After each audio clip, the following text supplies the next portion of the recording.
I'm going. I'm streaming. I'm streamer. How do I look at, how do I look at chat?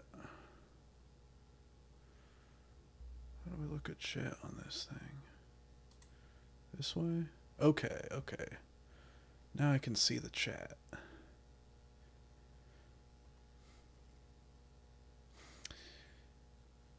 In fact, maybe I could even, maybe now that I have it set up like this, I might even be able to put the chat on screen. But let me tell people I'm on Twitter.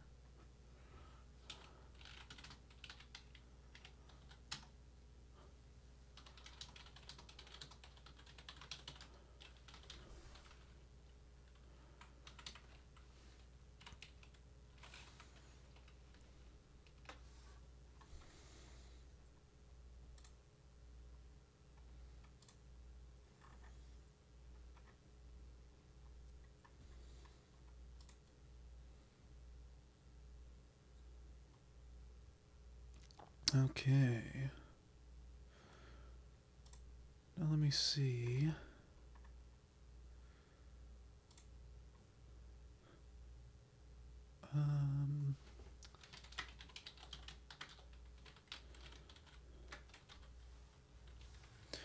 I apologize that I'm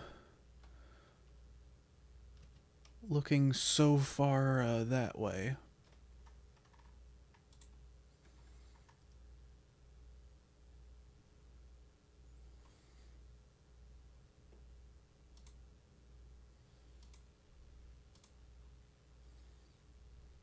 No, there's not a way to just, uh-oh.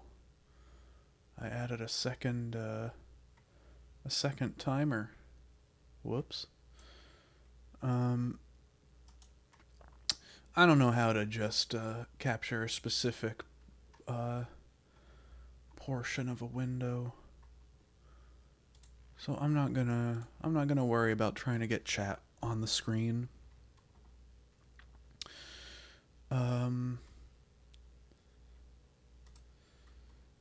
Oh, that's weird. It's yellow, which I assume is the symbol that it would be using to tell me that it is recording that window. But it is not recording that window. Ah, shoot. No, damn it. Ah. You see, this is why you fiddle with your settings before before you start streaming, because otherwise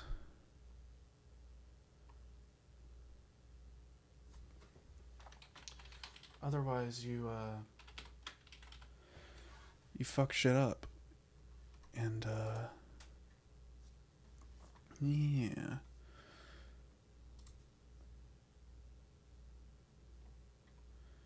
I need to bring my background back. Uh-oh. That sure looks like it's covering literally everything.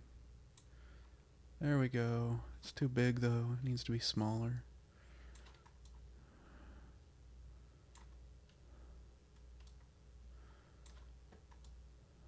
And now it's too small. It needs to be bigger.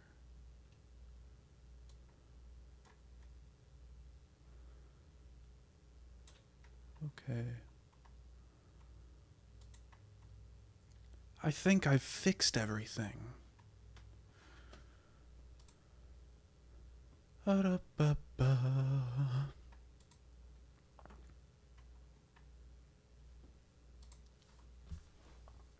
So I'm just gonna sit here for maybe 10 minutes or so and just kind of explain what's going on before, hopefully a couple people trickle in here from the tweeter. So, basically what happened was, I have a tendency to stream, like, licensed Game Boy Advance games that I played when I was a youngster. And in January 2019, I streamed this one. And I appear to be the only person on the whole internet who's ever beaten the game in a single sitting.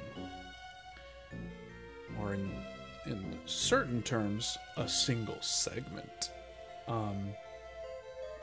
So basically,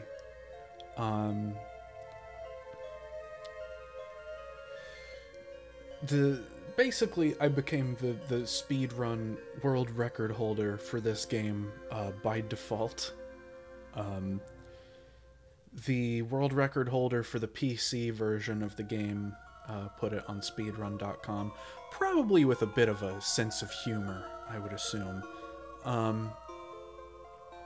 But nonetheless, it is there. It's been on speedrun.com for about a year and a half, but I didn't notice until somewhat late last year, because just want to make sure, since I was typing a few things when I was setting the stream up, that I hadn't accidentally muted myself, because my microphone mute hotkey is like, it's one of the letters, I forget which.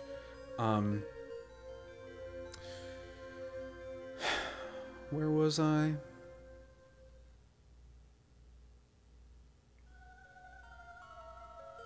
I didn't know that the run was on speedrun.com until, like, I want to say October or so, because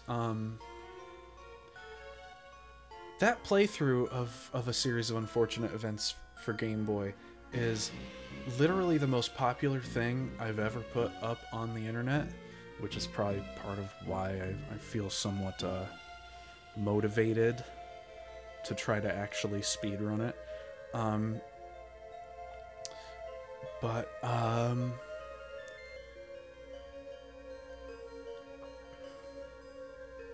Yeah, it's because it's a big enough video, and I can get, like, more detailed analytics on it on YouTube. I noticed that a lot of the plays on it from external sites, like videos, like people watching it on websites other than YouTube, for a little while, something like 80% of the external views were coming from speedrun.com, and that made me realize, oh, yeah, someone, might have noticed that this is literally the only video where someone plays through the whole game. So, technically, by default, it is the world record. Which I have in the stream title, is 5 hours, 14 minutes, and 10 seconds, I think that's it. I actually had to go, maybe it's listed somewhere on the speedrun.com entry, but I couldn't find it. I actually had to go back through the video when I was making my notes.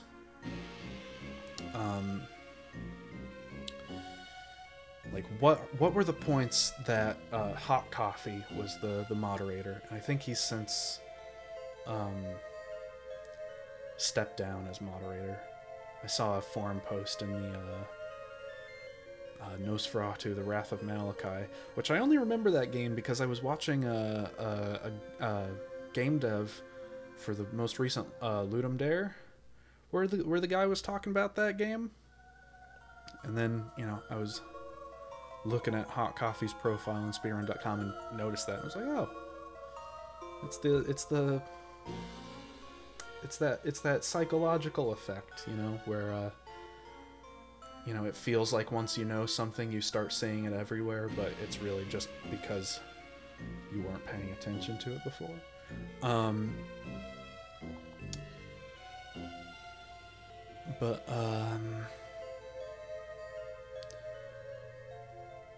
Yeah. I did do a practice run earlier. Oh yeah, that's right. I having to check the video to see when to start and stop the clock. Time starts when the first cutscene starts, and time ends as soon as we see Count Olaf's big green face in the final cutscene. I did a practice run this morning. It feels more like last night because I've slept since then. I was aiming to just take a nap, but it ended up being a little longer than I expected.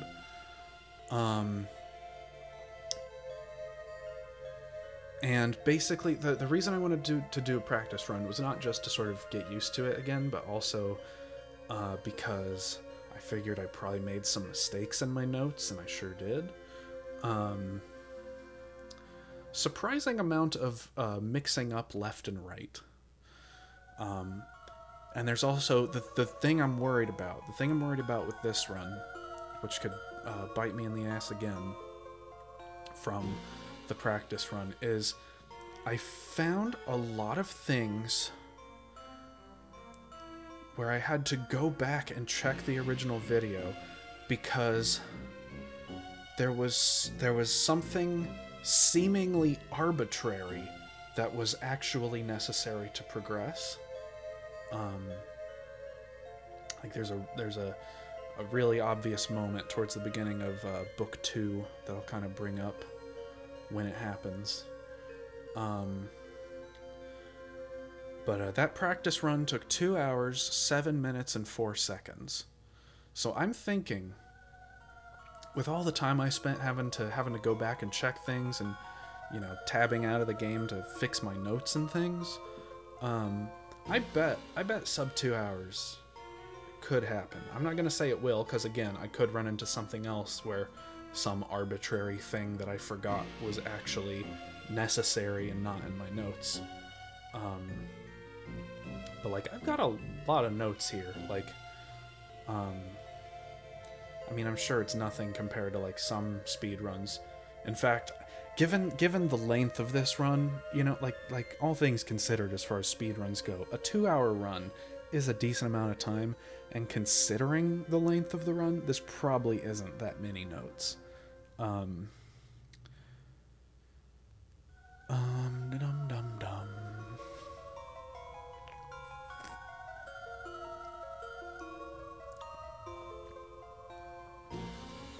Still nobody here.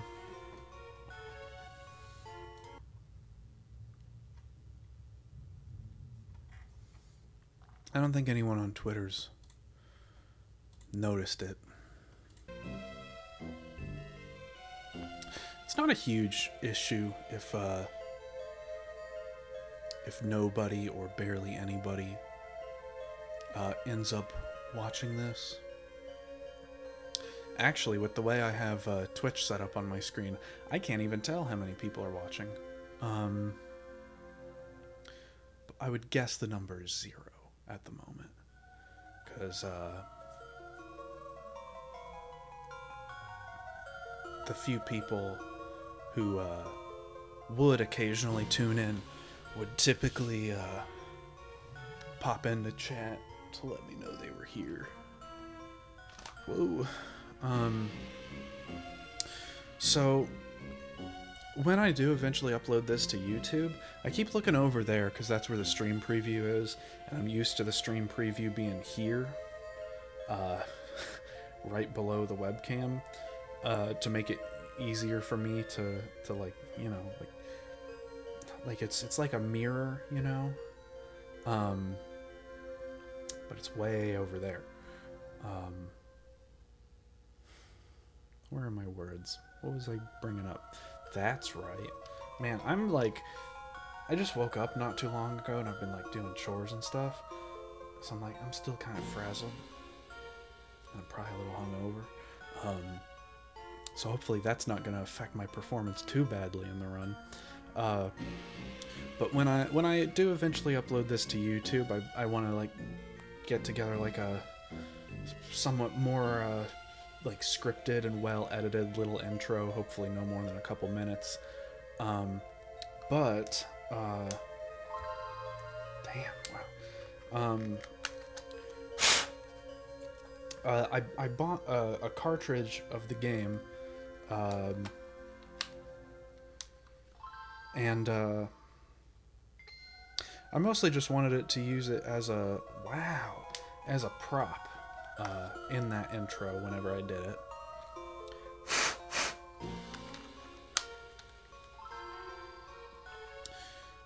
And it's a damn good thing that I only wanted this thing as a prop, because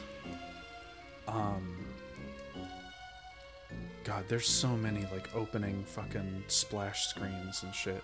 Oh, do we have double music now? Wow, that's like louder than the game capture.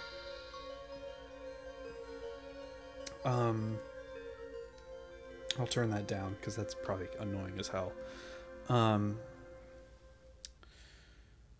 But this thing, like, I cannot get this to play. Also, if you're wondering, like why you can see that so clearly, this Game Boy, you can probably tell by the mixture of black and gray buttons and things. It's modded. It's got a backlight and stuff. Literally can't get more than 5 minutes into this before it crashes. Because I assume there's probably, you know, these things are ancient. There's probably something wrong with the cartridge. Especially since it was a licensed game. So, like, whatever kid had this, you know, 15 years ago, probably, you know, it's probably been through the laundry a couple times, you know.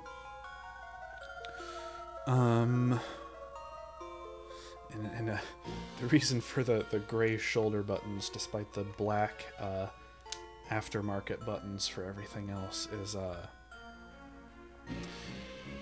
I wanted it to be all purple and black, but I have never found good aftermarket shoulder buttons. I have some like multicolored ones, and I have the black ones that came with the set of the rest of these buttons. And my guess is the 3D printing, I mean, maybe it's changed because I built this a couple years ago. So maybe it's, yeah, maybe a little more than 2 years ago at this point. But maybe it's changed since then. But like at the time that I was trying to put that thing together, like the 3D printing just like wasn't there or something, you know, like the swivel part that that it actually swings by, like wasn't like clean enough to actually get a smooth motion. And this one's probably easier to fix. The like metal plates that it uses as springs weren't at the right angle. You could probably just bend them until they're at the right angle, but that wasn't the big problem. The big problem was just the molding on the plastic just wasn't right. It's not molding, it's 3D printing. If they used a mold, it'd probably be better, but from what I understand, that'd be, you know, for small scale production, that'd be much less viable.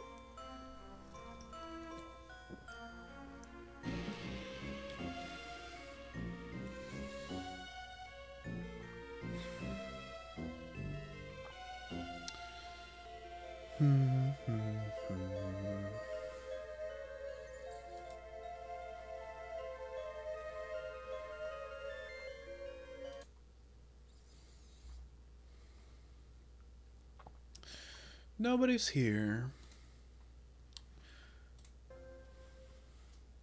I think anyway. But I am growing impatient. And I think I'm gonna start.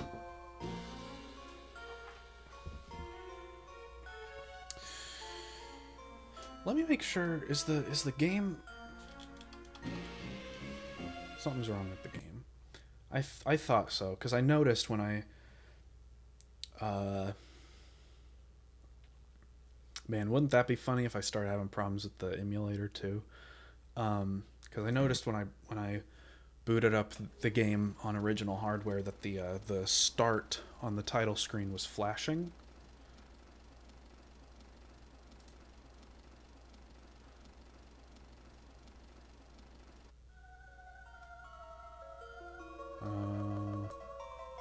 My guess is I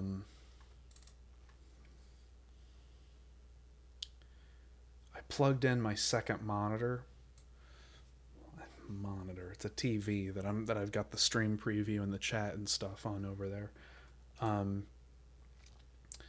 I plugged it in while I already had the emulation going. My guess is that caused problems.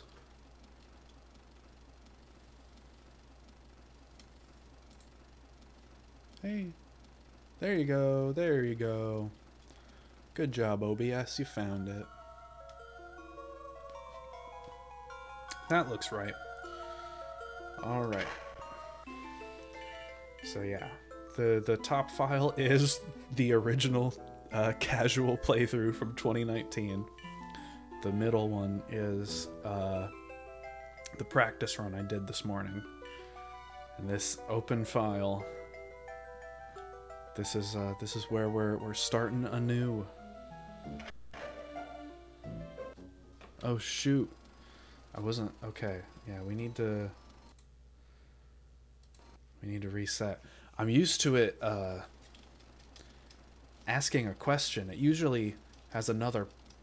It's probably because I was playing on the cartridge where there are no properly empty files. Yeah, see, this is what I'm used to. Okay, so yeah, we have to so it asks for a prompt here. So this is where we're actually going for real.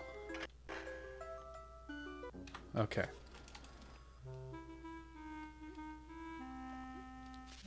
We're moving.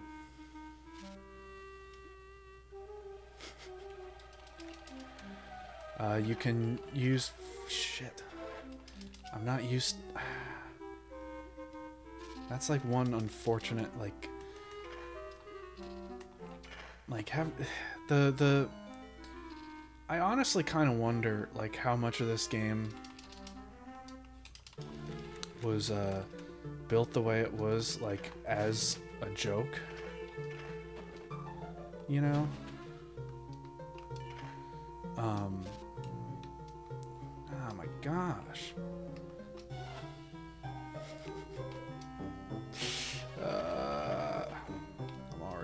I'm already having problems. Like the inventory. Okay. So, I'm pretty sure the strat here is just mash as much as you can, and as long as you have the bar completely full, it should... Okay, yeah, that's what we want. We want it to just sync. Because if it skips around and actually goes further than that, it takes more time. So we just want it to fall. You cannot do this on original hardware. Like, I've tried, because the thing with the way it works is you can't just mash A and B. You have to mash them, like, you have to go back and forth between them as fast as you can. You have to mash A, then B, then A, then B. So, like, if you're trying to do this on original hardware, like, it's straight up, like, you have to hold the Game Boy sideways and use both of your thumbs. And just with how small it is compared to a controller, like, it's not ideal. You can skip cutscenes by pressing start, but you have to mash through all of the normal dialogue.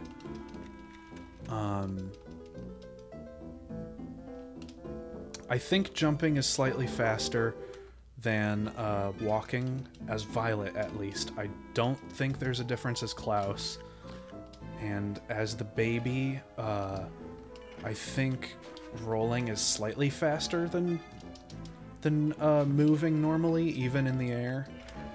But it's kind of hard to say. Because it has a little bit of, dang it. It has like a little bit of a, like an end lag to it. That's a good sign. That's the first time I have ever, not screwed up that little platforming section there.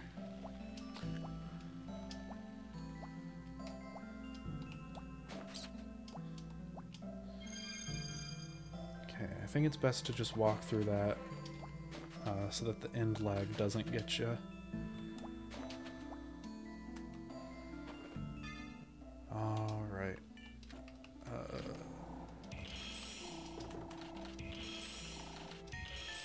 There we go.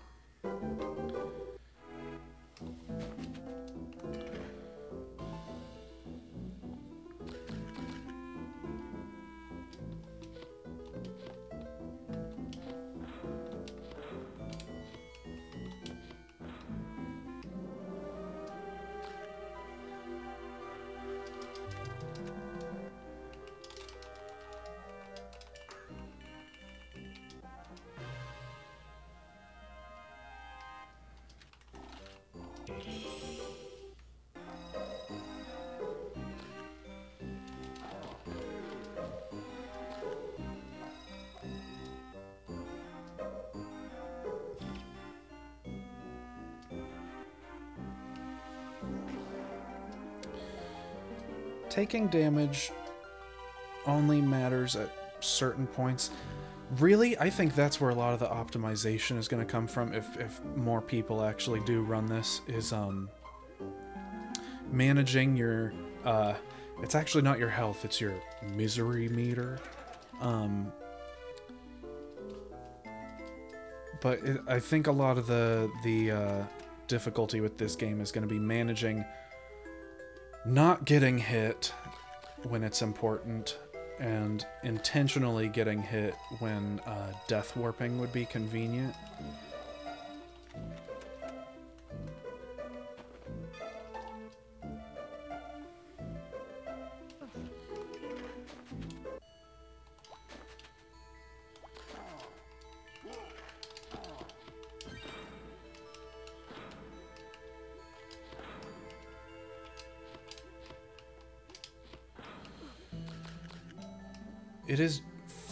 It is genuinely, like, I don't know if it is, like, coming across on the capture very well, but, like, performance in this game is, like, straight up abysmal. Like, it's kind of incredible that a 2D platformer could run this poorly on the GBA.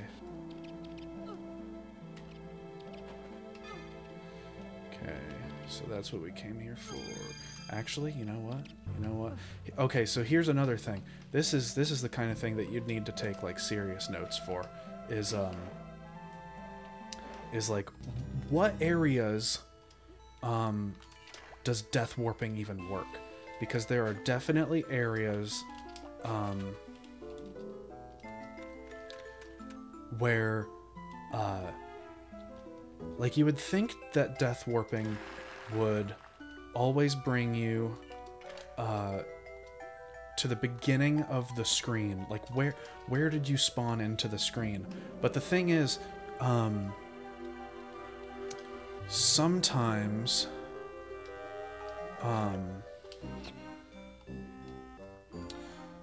sometimes you're actually on a different screen and you don't know it. Like, I know in Book 3, after you get the weather vane, even though it looks like you're in the same place, you actually have been transported to a new screen. Same thing with, like, the Lost Woods style segment in Book 3, is even though even though it seems like you're in the same place, you have actually been transported to a different but identical, identical looking screen. I don't think that's actually necessary. I think hitting that switch is literally just if you want plot bullshit, which is not super necessary for us. And that's a butterfly that we don't need.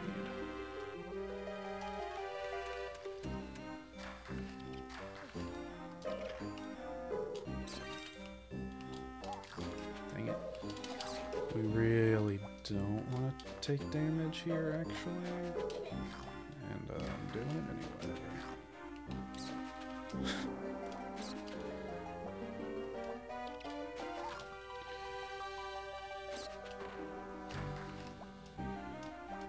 Although, death warping here probably wouldn't be too bad. I think that when you die... what's the combination?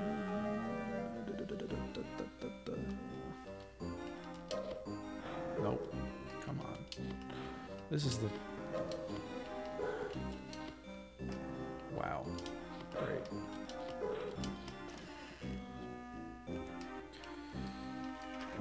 Abby. Go ahead and give her the thing.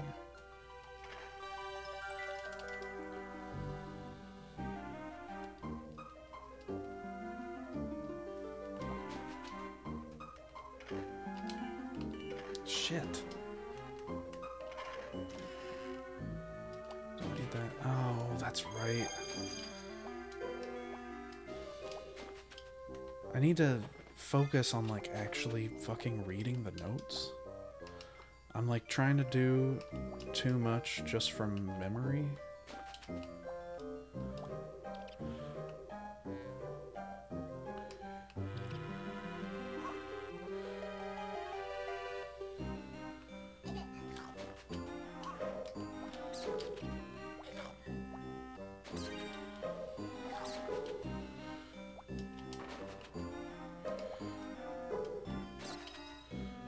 Am I an idiot? Did I miss something? You see, this is the shittiest fucking thing about this is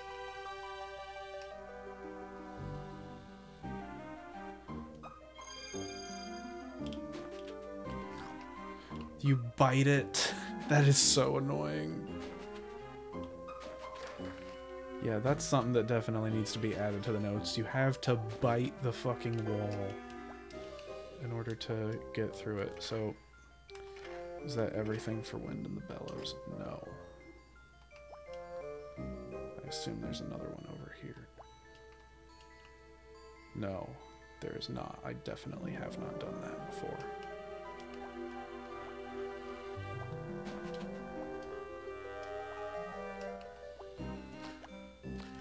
God damn. I swear to God, if this ends up being a fucking significant time loss, that's gonna be so annoying.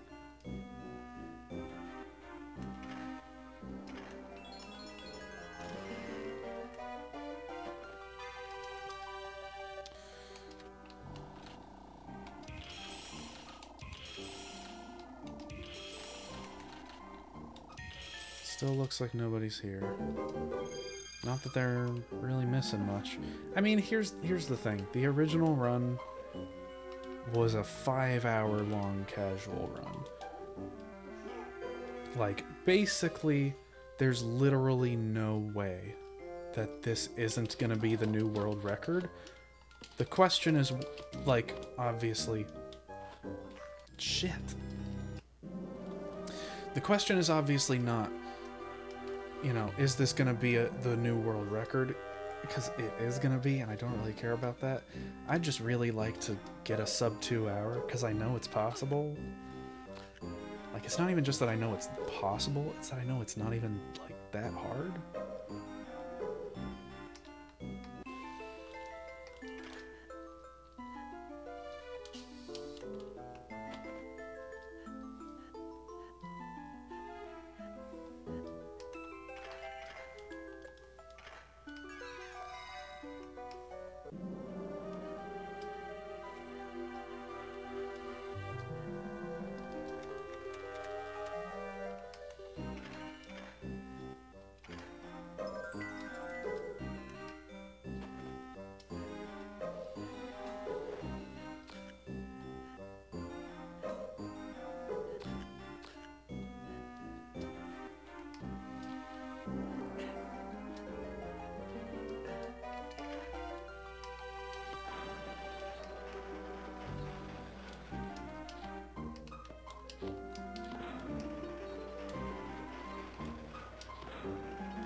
Dang it. The menuing is another thing. All on its own unique problem. So get the row.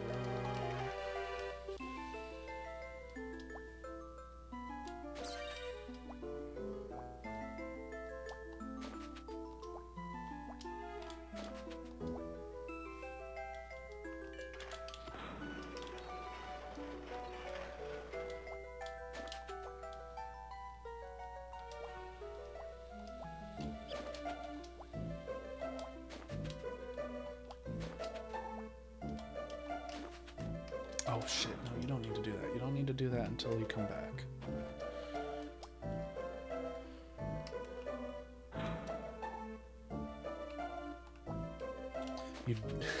Something that's fun is because up and down control the camera, you probably don't want to press them. Damn it. I had full stamina. I was not lacking the stamina, as they say.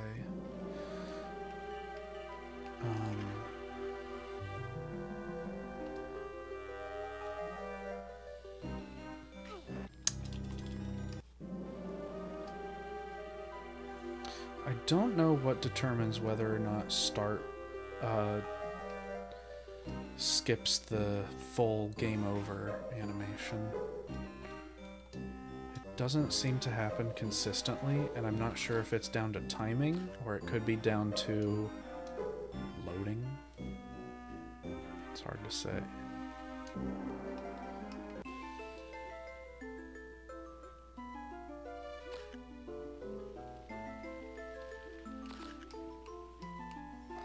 Like, just keeping in mind, like, how awful the game performs.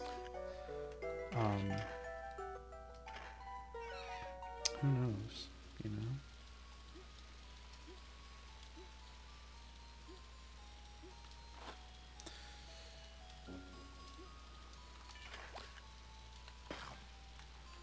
So I need 7 of these branches. One of the biggest time saves over the casual playthrough, of course, is damn, come on, okay.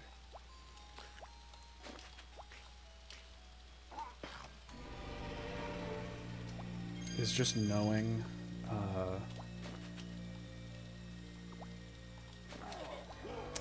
like what you have to do next beforehand, you know, like, damn it, like knowing before the game tells you that you're gonna need this wood, for example.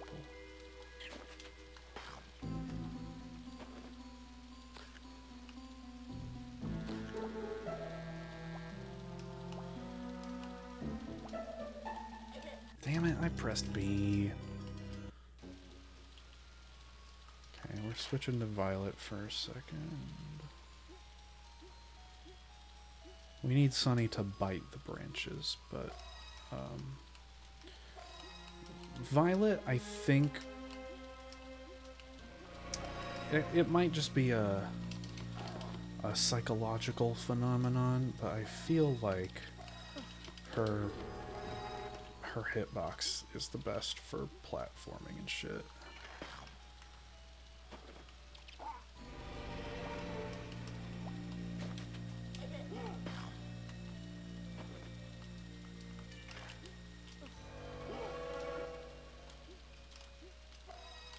Do we have all of them? Yes, we have all 7.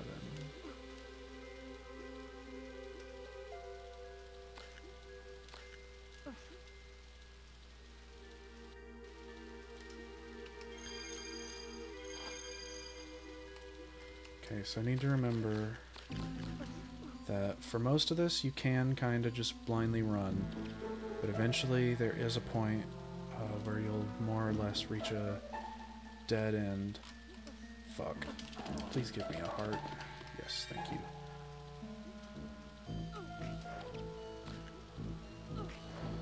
is a point, like right up here, where you do have to wait for moving platforms.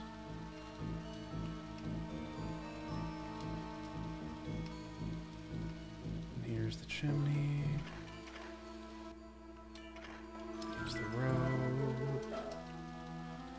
We get teleported.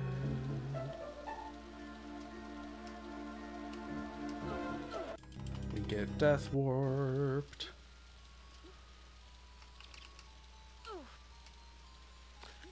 There is a hurt sound when you fall a long distance.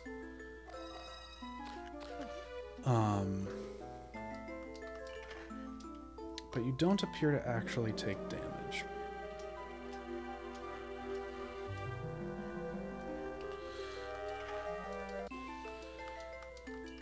No.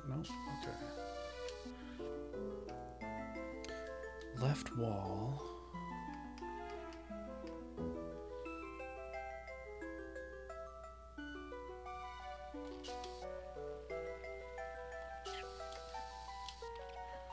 Hole in the wall on the right.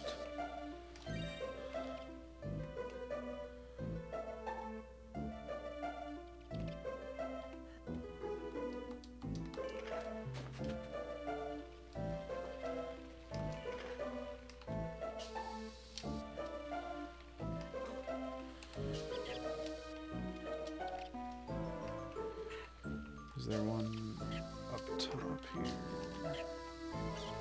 Yes.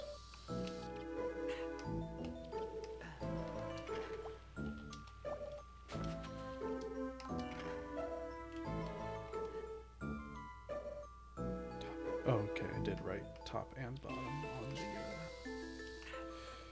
fuck. Shit. Okay. There is not much consistency to, when the next elevator spawns.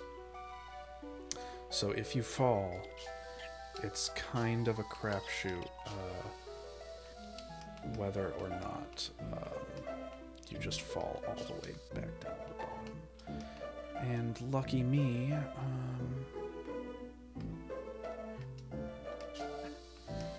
that heart managed to spawn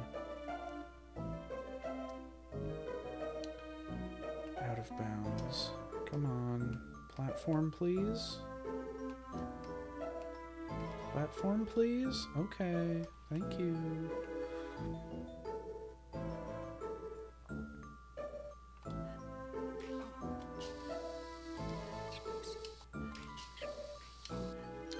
Well, I think that answers my question. I was wondering during the chimney section whether there was any kind of actual,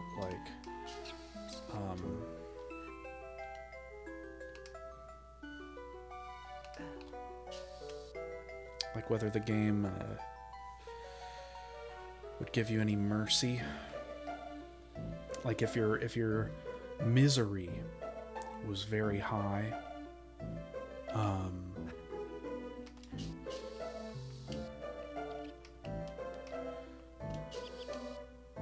if your misery was very high, would it increase the likelihood of getting a health pickup? But I don't think that that is the case.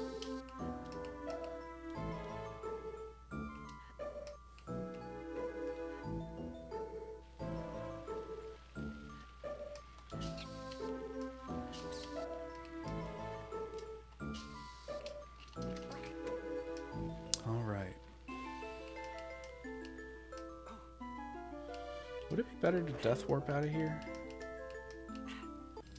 Probably. You don't fall very fast. I think you fall slightly faster. I think you fall slightly faster if you're rolling as the baby in midair. But other than that, you don't fall very fast.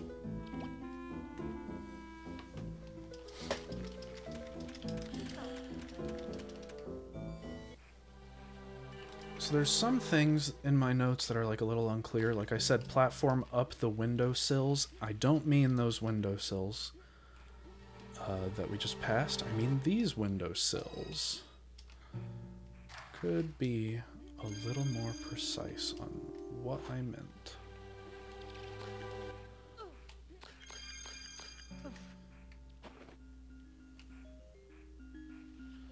So that right there was probably several minutes time save over my practice run. I wonder how long book 1 is going to take. I want to say book 1 took about an hour in my practice run, and I feel like already this is pretty ahead of pace.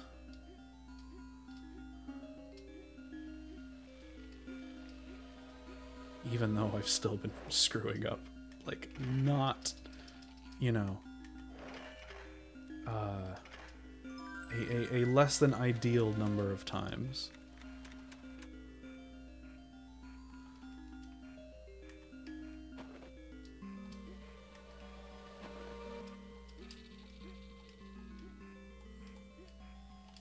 Still no one in chat. Not a big deal. This is going up on YouTube. YouTube's where most people watch this shit anyway.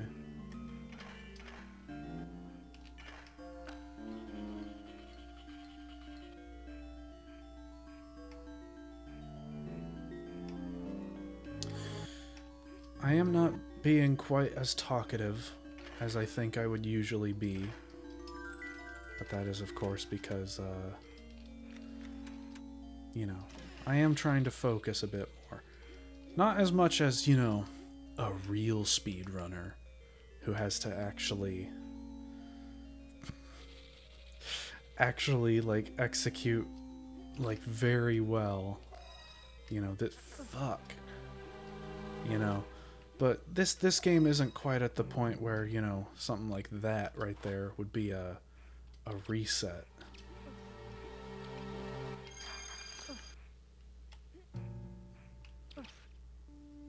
That was close. I almost overshot it.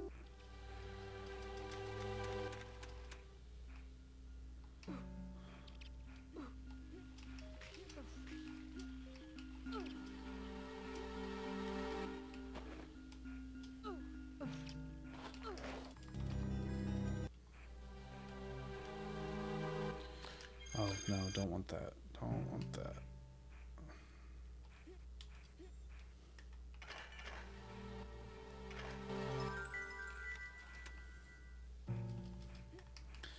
And once we have the tomato, we don't actually need to talk to anyone.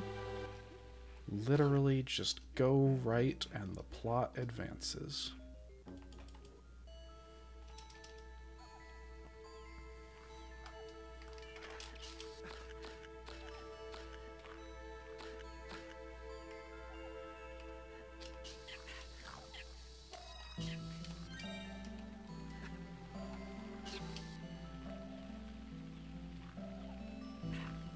Probably enough. I'm pretty sure there's more water. Yeah, there's more water here.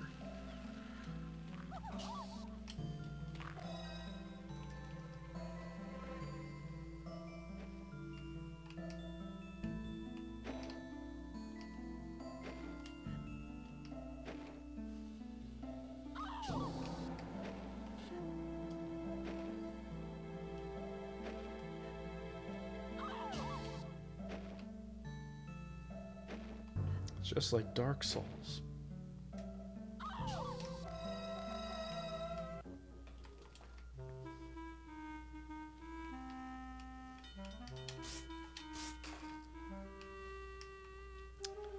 Forget which one it is. I just kind of have vaguely whether you need to be on the left, right, or center of the screen.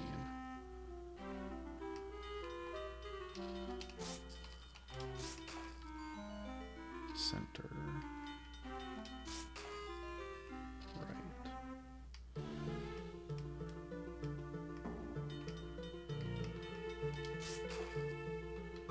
left, right, right, center.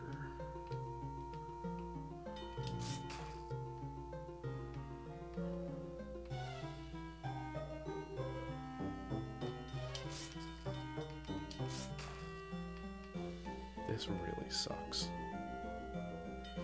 I don't know if it comes across, but like controlling this sucks. And that's it. Oh, I paused the fucking game trying to skip the cutscene too early.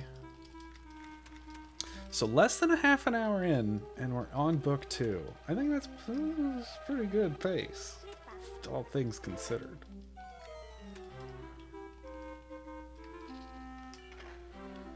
So this got me stuck for a little bit in the practice. Was you have to collect that butterfly, or else Uncle Monty is like, where the fuck you going? What are you doing? Let me scroll my notes here. Okay. So we're going to the guest room to get the drinking glass.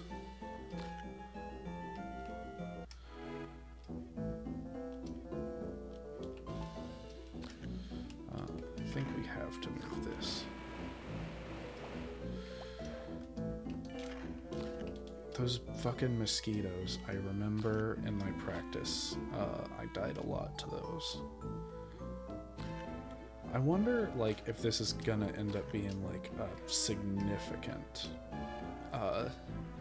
time increase on, the old run. More or less just on account of actually knowing what I'm doing this time, and, like, fuck.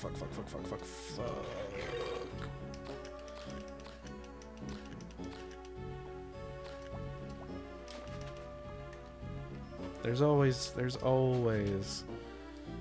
new ways to screw up, though.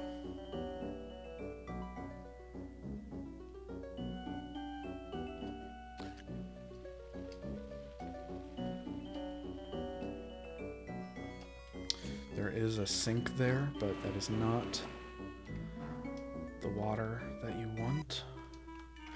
In fact, where do I want to go here? Writing room, go to the crawl space, hit the switch.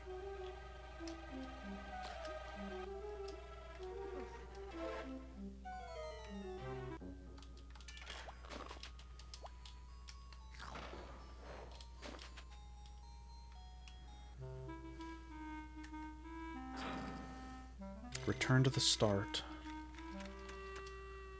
Monty will give you the key to Gustav's room. Oh, shit, that's right. You cannot, switch... Oh, you can just go under this. You don't need to jump over that.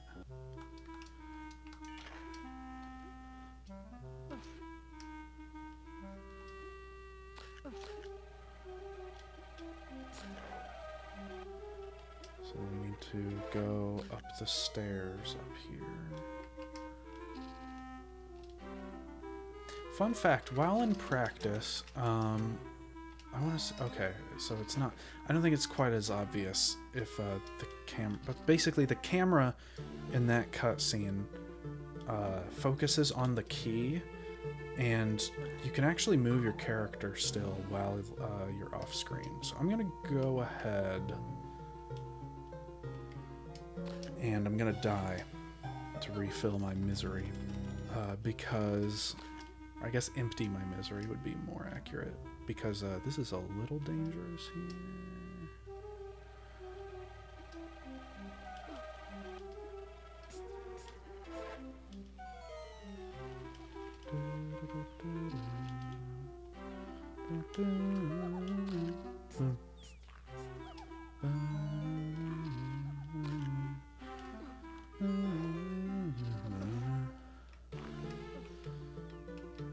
Oh, that's right, you gotta unlock it.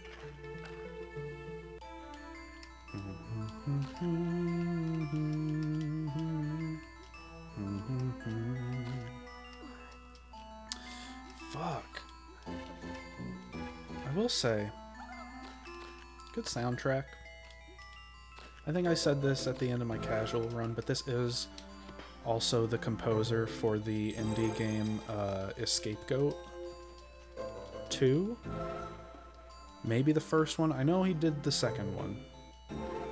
Might have done the first one as well, but I genuinely don't remember.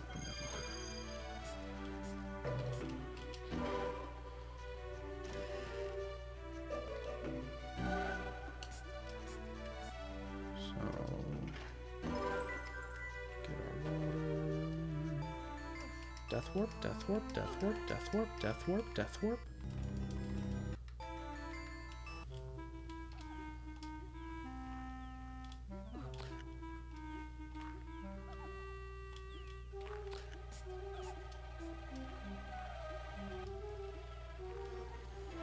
Now we go all the way back to the beginning.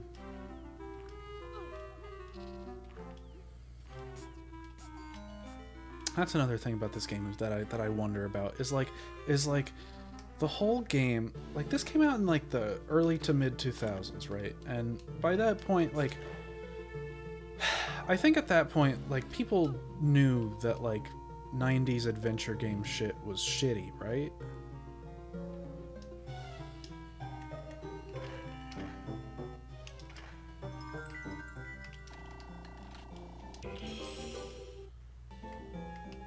Okay, so we want close to. Okay, so hello, perp.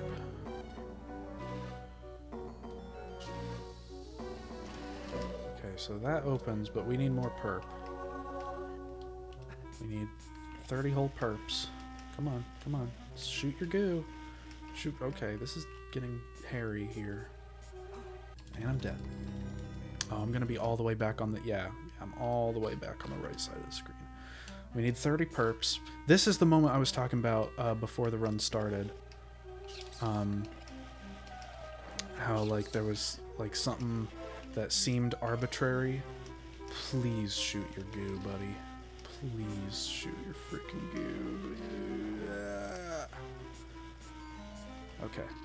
So I'm gonna switch to Violet just so I don't accidentally shoot my goo to attack.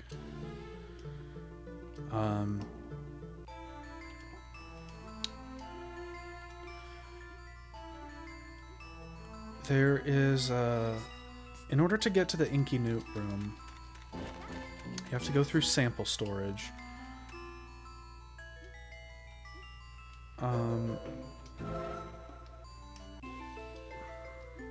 And the game doesn't give you any kind of indication that this is what unlocks the door, but to unlock the door, sure enough, you have to feed this thing 30 perps. That's how you do it.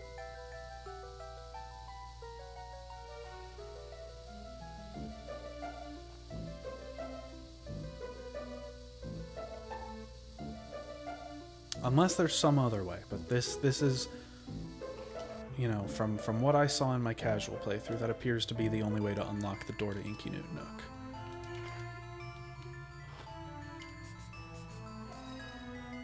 You know, I actually wouldn't be surprised if that is the intended way, because the thing about this is you want to have an empty reservoir going in. Okay, what is the combination? 2314.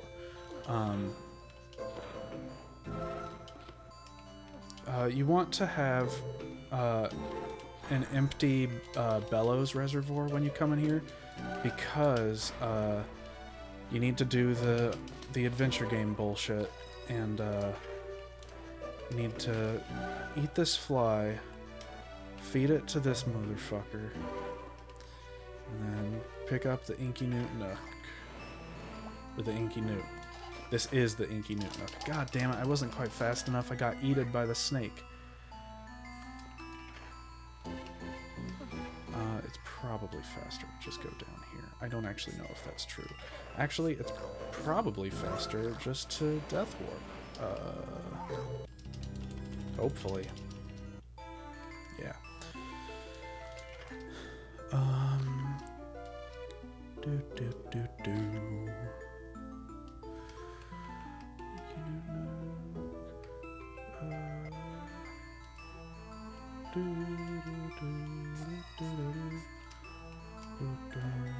Come on, please.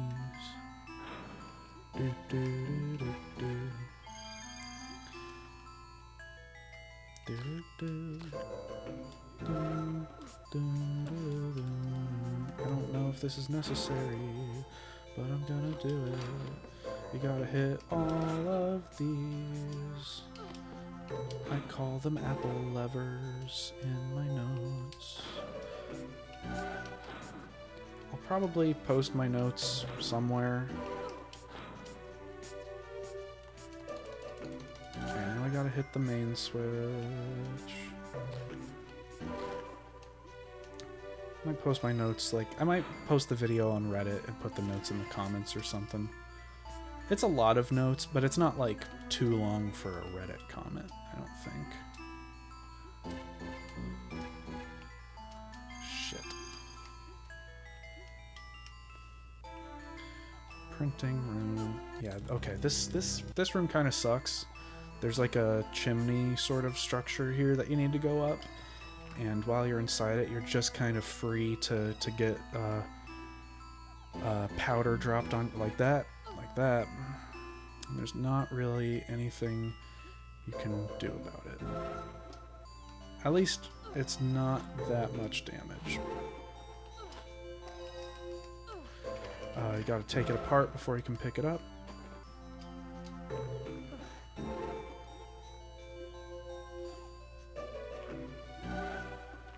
So now we need to go all the way back to the writing room.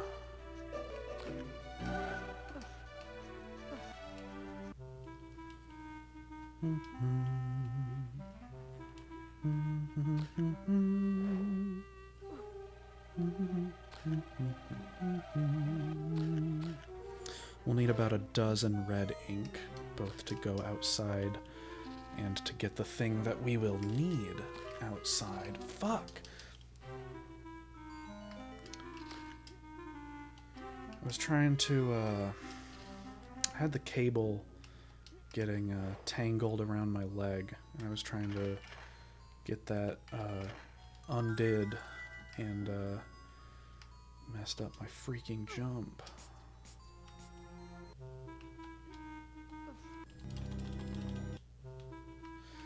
I just want to make sure, because I don't have anything about it in my notes.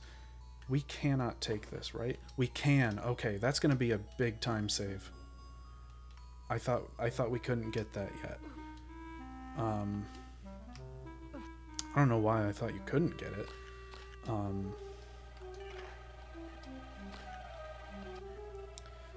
Because the only reason you couldn't take it is because the snake was there. Snake's not there anymore.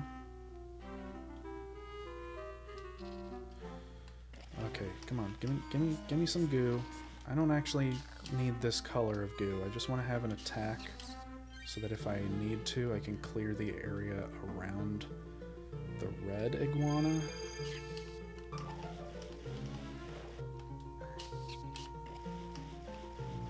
Please, please, oh my god, those motherfuckers respawned.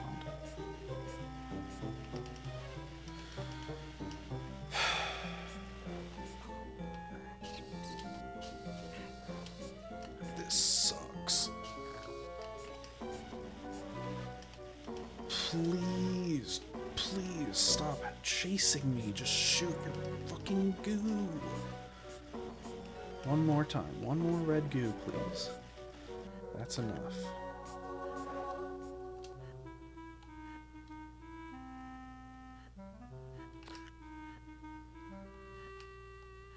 Gotta make sure that you're a little farther away from the snake switches than you might like. Because if you're too close, the hitbox will be on the other side of the switch. I need the milk later. Okay, can't jump up there. You need to take the stairs. Give me your greens. Thank you.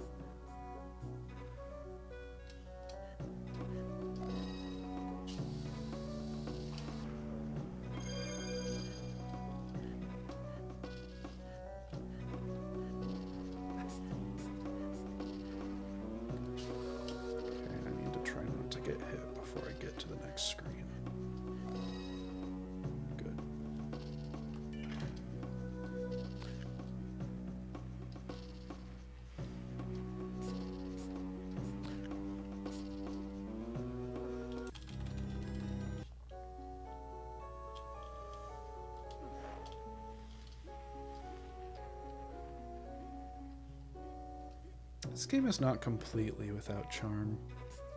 Doesn't look that bad at times. Shit.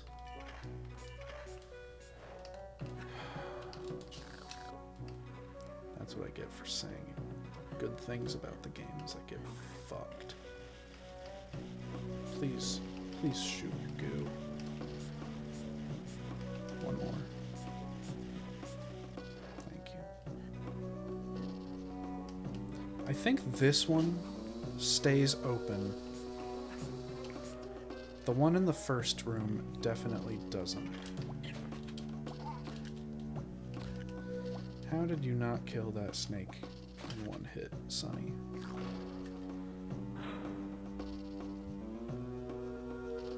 So yeah, we need those. I think Uncle Monty wants them for his whatever gadget he's got cooking.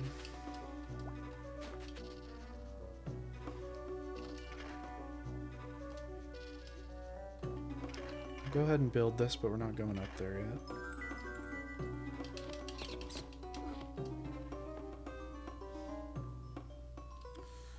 Okay, talk to Snake. Okay. Jump across the gray stones to the right. Go through the door on the branch. So yeah, you're supposed to follow the ladybugs. Go up and to the right. Collect the page, the right side of the branch just above the page. Platform up the tree, first door on the left. Okay, we should start right where we were though. Because that's the thing. I'm pretty sure. Okay, so what it is...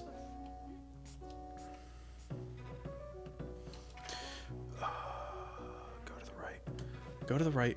Do not enter the first door. Climb up and go to the right.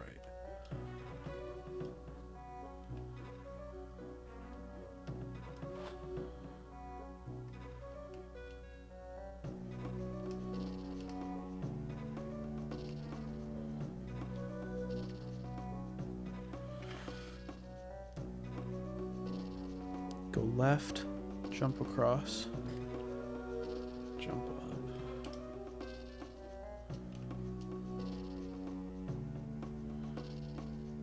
Climb up the vine. Go to the left.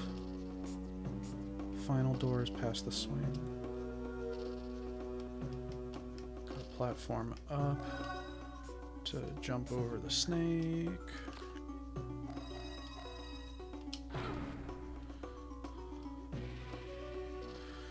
We gotta... Dang it. Wrong one.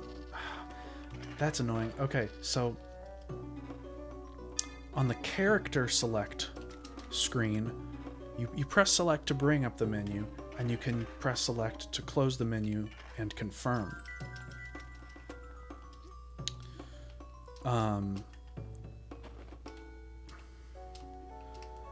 The interaction menu, you cannot use the interact menu button to confirm in the same way.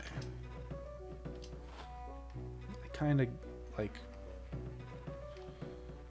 It's the kind of thing where, like, I guess I could understand why. That doesn't mean I like it.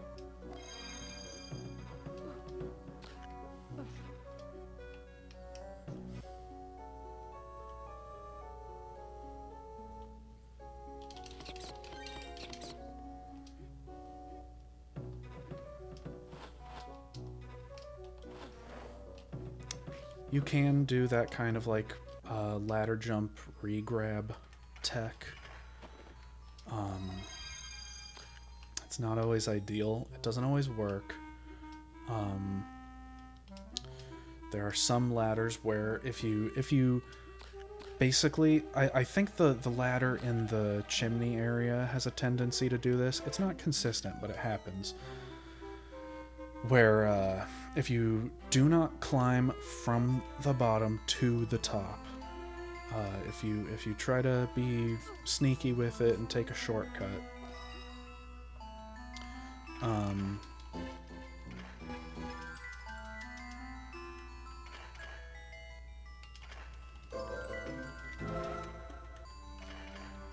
if you try to be sneaky with it and take a shortcut,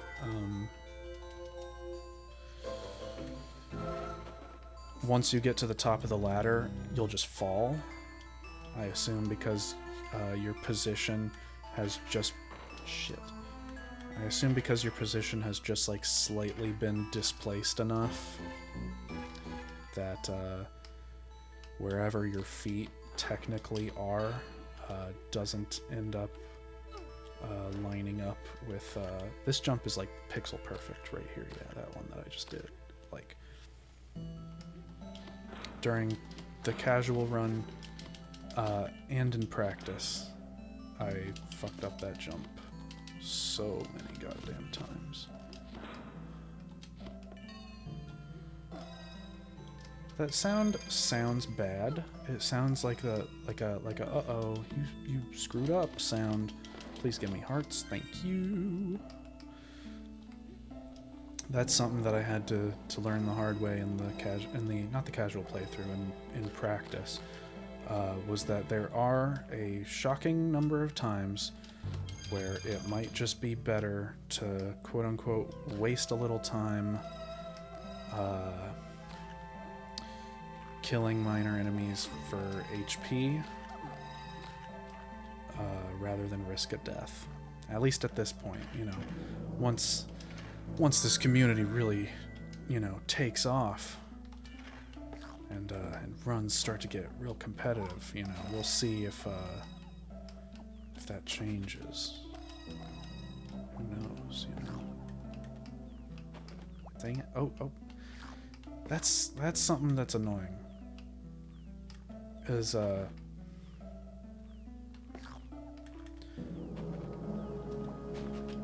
that it is possible to I've only done it successfully, I think, once during the branch gathering and practice. It is possible to collect an item without the animation getting in the way, more or less. Shit.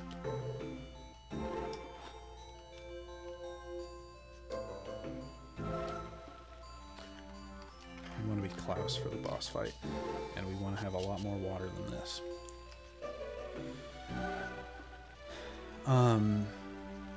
But like I don't know how precise the timing is, because basically, like, it's also pretty likely that when you try to do that, where are my words? Why did I turn into the baby? Oh, come on, come the other way. Dick. Damn it. This boss is not great. Damn it. You gotta jump over him, but like the hitbox is the shittiest thing in the world. We're at 52.5 minutes right now, and we are on book 3. This is not bad pace at all. The bird is an enemy.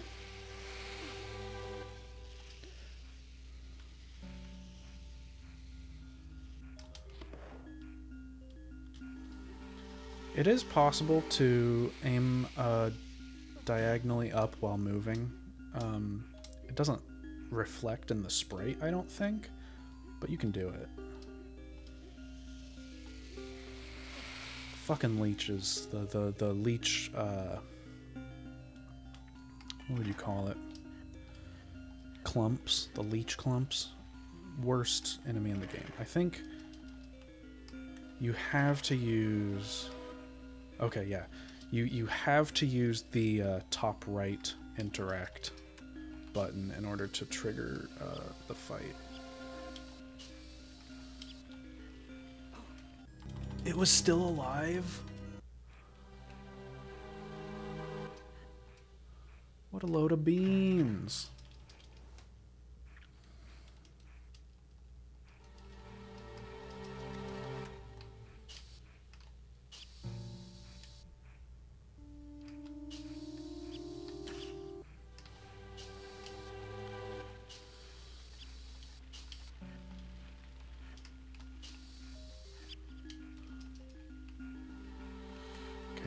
veggie burger. The Borglar.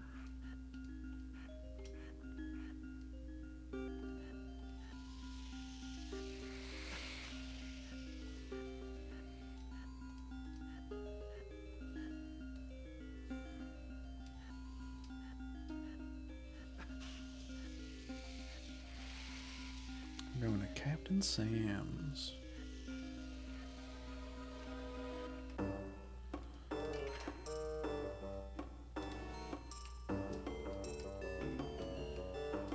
Frick.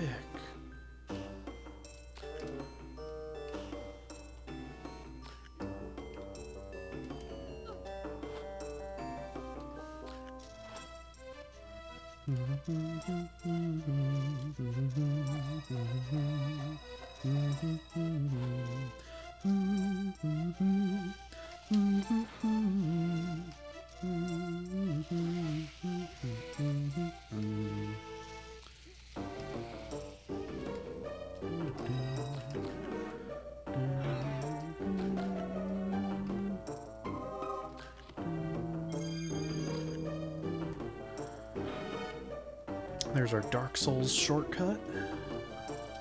Get an elevator that comes up here. And immediately die, so it's a good thing that we did that.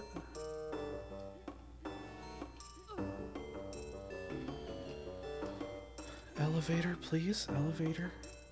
Hello? Oh my fucking lord.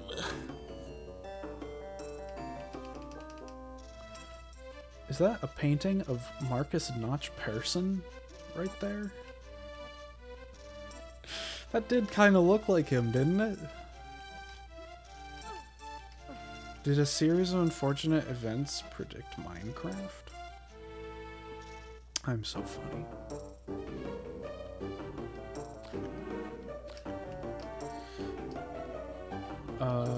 Okay. Well, I officially don't actually know. Okay. I was gonna say, I officially don't actually know how that elevator is supposed to help you get back up there. I've never actually used the elevator before. This is the best part of the game to use that, the re-grab tech.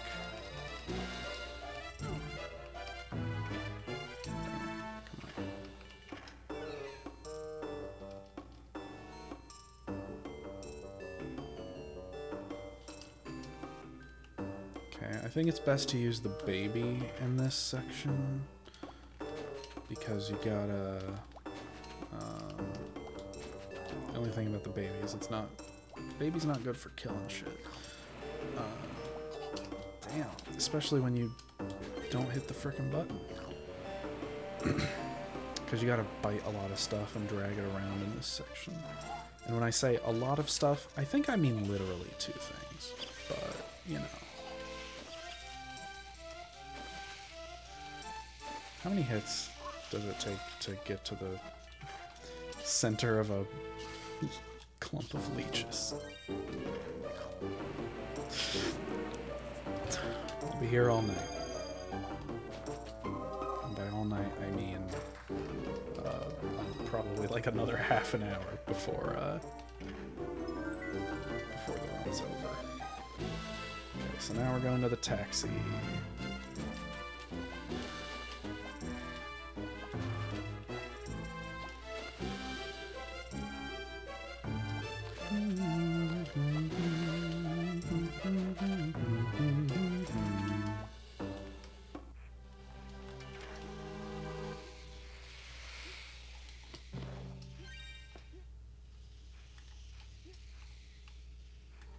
Give him the wrench. I thought we had to use the wrench.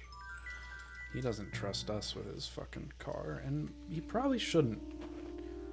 Probably shouldn't trust a couple of kids with it. Even though Violet, you know, could probably build a fucking car. Where am I going? We need the map. Wait for the elevator. Now we get it.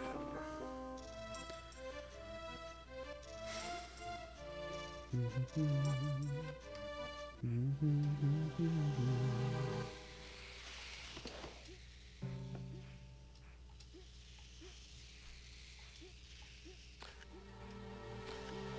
we come over here, we give the map to Mr. Poe, who says, "Oh my god, all we needed to do was walk left."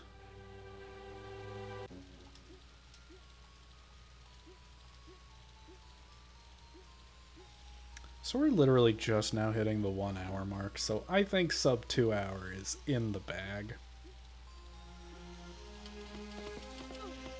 Like, it's gotta be, right? Like, there's no way that I fuck up something bad enough that it takes a whole nother hour, right? Impossible.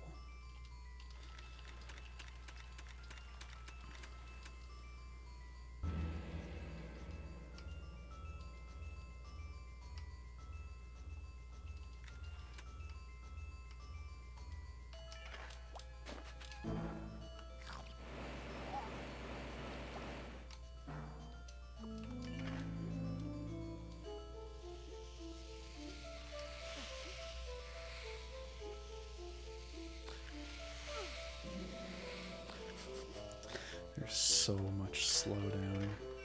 It's incredible. Shit. Oh wait, we can just climb on that side, can't we? It doesn't matter. It's getting back up to the right side that's tricky. Okay, we need to hit a switch here. I believe it's the... I actually don't know if it, like, really matters. They might all do the same thing. But the leftmost is the one that I hit in the casual playthrough, so I know it's tried and true.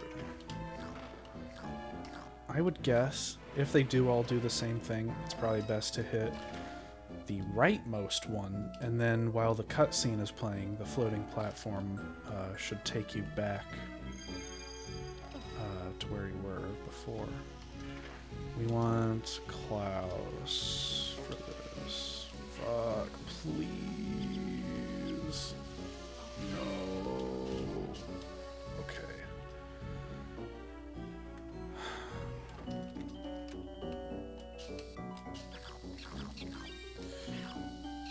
No. Oh, god damn. Okay, got the milk key. Back outside. Oh shit, I'm going the wrong way. We go out the window. I was looking for a door. You don't take a door to get back out of there. Get more milk. Got milk? I'm so fucking funny. Actually, we need to go back to the room not intended for burglars.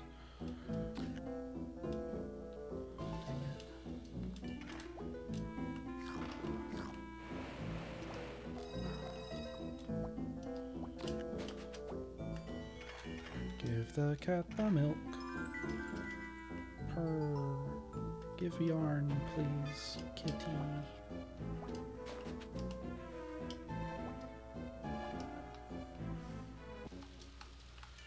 Okay. No, go the other way, dumbass floating platform.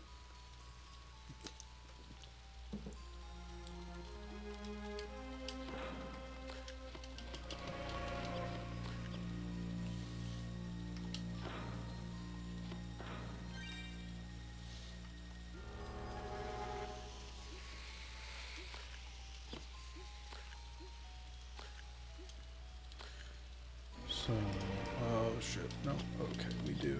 I think we do need this. We need this switch. Until, fuck! Much later in the game, well not much later, but a bit later, when we get the paraglider, which is what we're trying to do right now. We're trying to build the goddamn thing.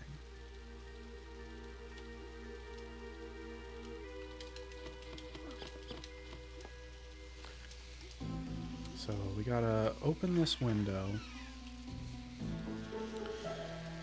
And then this weatherman is like, ah, the glare is gone. I can read my instruments. Shit. Sometimes the fucking lag. I know, it's haha. Bad gamer. Blaming lag, but really, like, the fucking slowdown in this game really does eat your inputs sometimes. And it's terrible and awful and sucks. It's actually probably best to death warp. Actually, no, it's not. It's not. I said this already earlier. This is the screen where you've been transported to a parallel universe. So the death warp brings you back to where you picked up the item instead of where you actually would imagine you've spawned in. Because once you pick up the item, you're actually spawned into the area anew. It's been reloaded.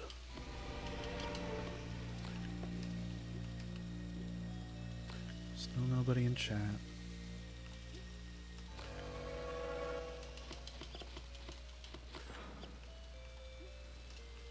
I wasn't exactly expecting to be #1 on SRL or anything, but, like, come on. I would have liked a bit of spectatorship.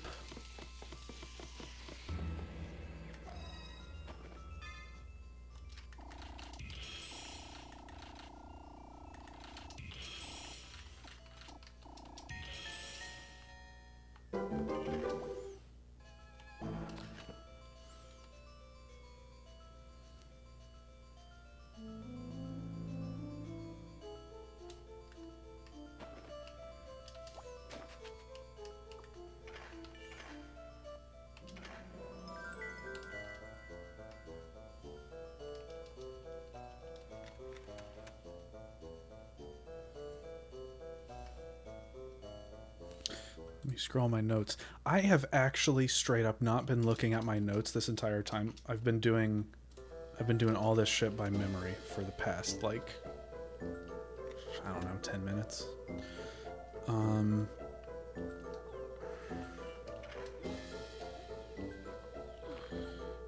Okay. I actually think we mostly want to be the baby right now. That's right, you can't attack him normally. Even when you're fighting them in the normal levels, the bosses are exactly the same. You still need to actually fight them, you know, the intended way. So, like, the powder lady, you do actually have to dodge her attacks to be able to damage her, and the hook-handed man, you do actually have to jump over him in order to damage him, even in normal levels. So we can't do that one. We need the key that we get down here. Damn.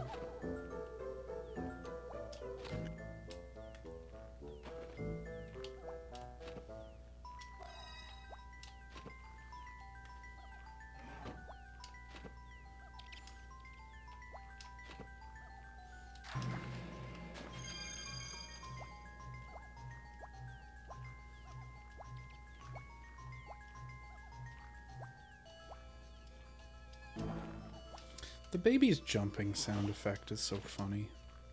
Just like...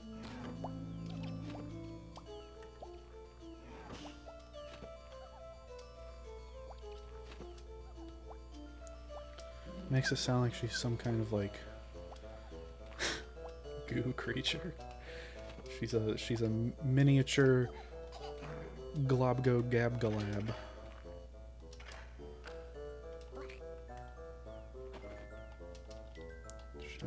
She looks about lumpy enough.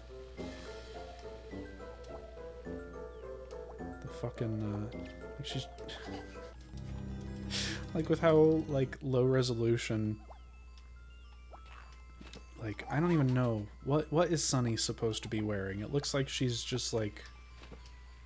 She's a bean.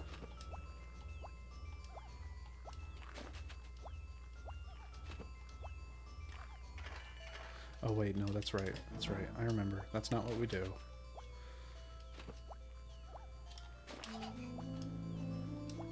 Not yet. We need to give the doorknob to the door. Pick up the galoshes.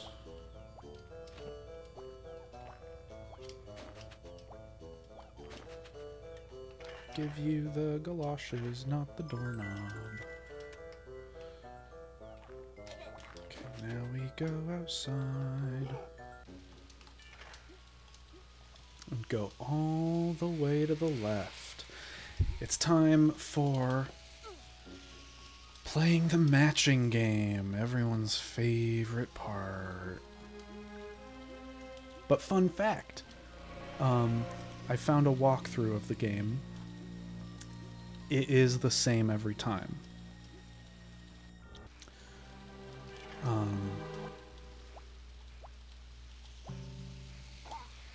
Damn. Okay, so we're gonna want to die, hopefully, on the next screen. God, is this gonna be sub 90? Damn.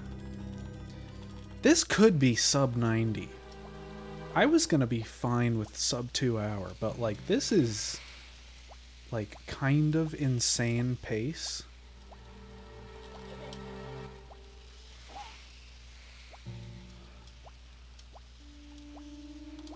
Which I know probably seems really silly with like how much I've screwed up.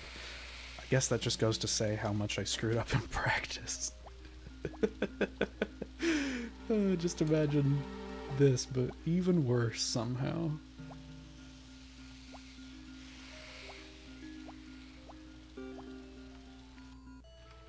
Okay, we have to talk to the fortune teller in order for the elevators to start moving.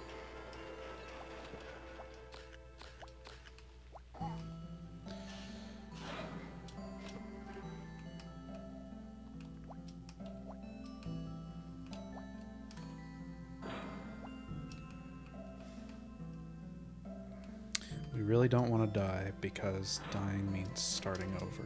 Shit. And you definitely don't really want to fall down after you've already hit one switch, because at that point, you know, fuck, you kind of have to, you know, you've committed to doing that particular pair.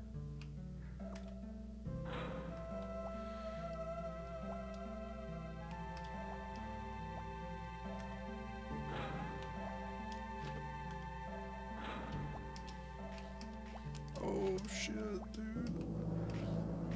No. Okay, 7 is down here. 3 is the top right corner. And then 4 appears to be the one I haven't done yet.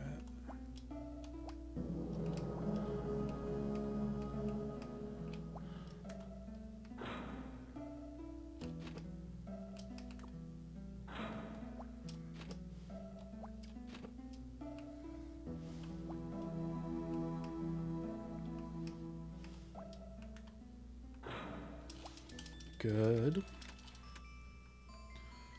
Let's get that fortune.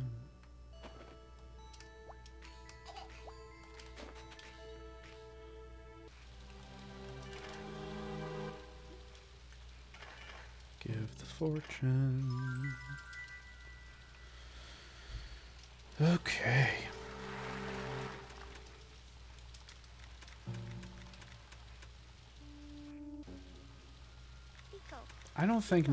don't think sub 90 is going to happen now.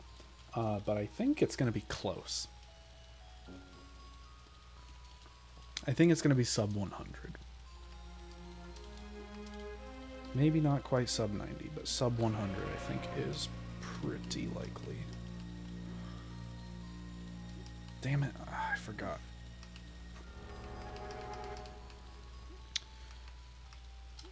Shit.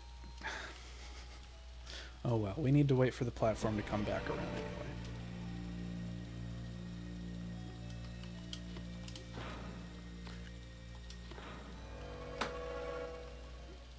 We really don't want to get hit. Good. I assume that's RNG, whether the leech goes left or right. So that was a little luck.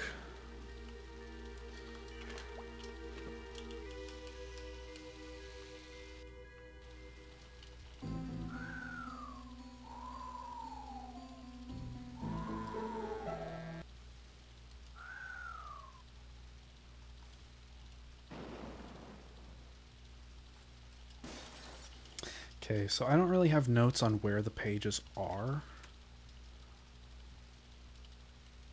I mean, I have notes on like a particular one that I missed for a while the first time I played through the game. But I don't have like... God damn it.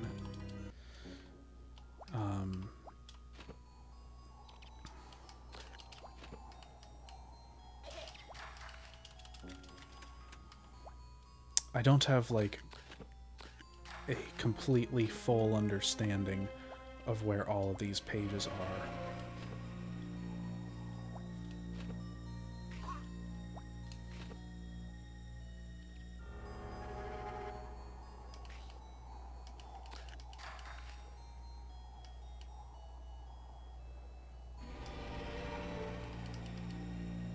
I don't think that platform is necessary.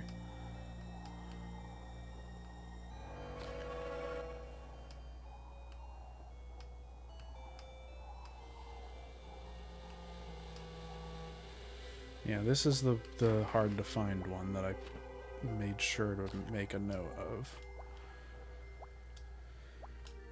of. It's just where the book was the first time that you had to come to this room.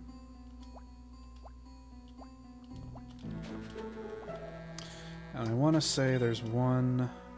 Yeah, there's one here. And then I want to say there's one kind of in the, like, left middle of the room. Like, somewhere around here, yeah. Next bookcase is over here.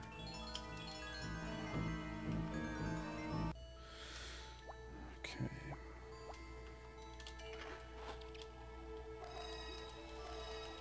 I see. There are so many goddamn sprites on the screen right now.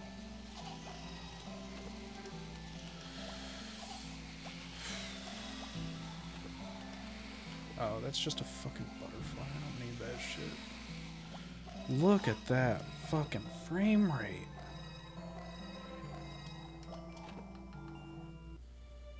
Okay. So we're just waiting.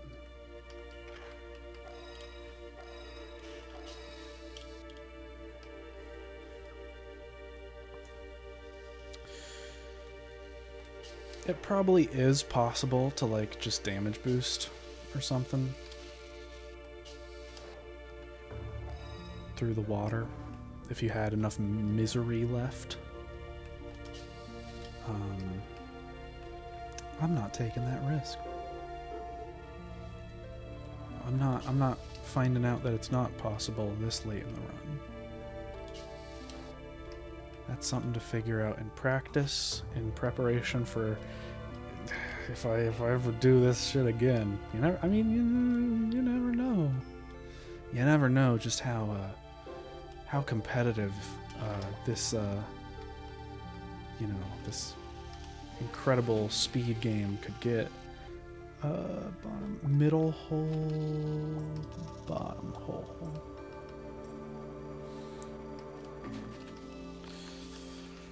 Something something bottom hole sex joke. Haha, I'm so funny. Follow me on Twitter, where you can hear more bangers like that.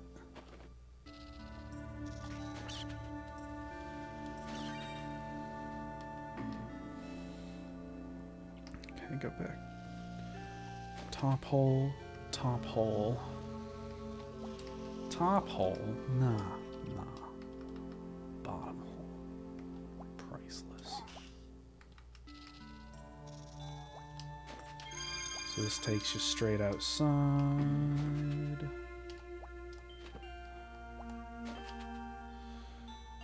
And then there's the shovel. Get the realtor sign. Go here. Talk to Aunt Josephine and show her the for sale sign, because she's terrified of realtors.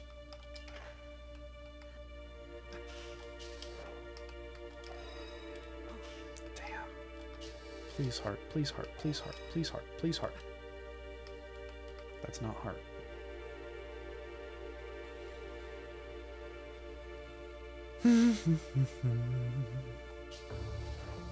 Please heart.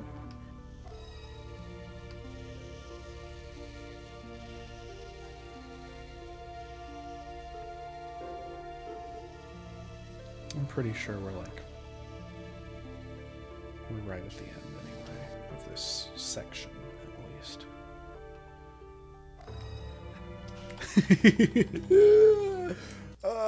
What a convenient time to die.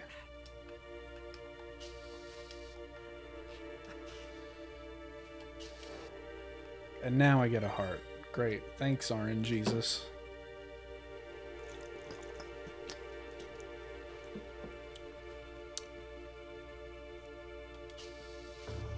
I feel so Lord darned blessed.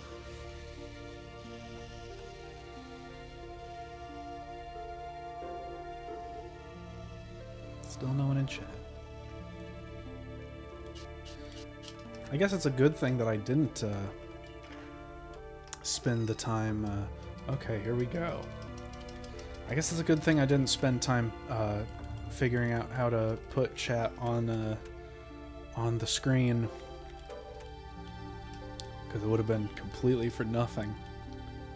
Would have been just a mark of shame on the video signal.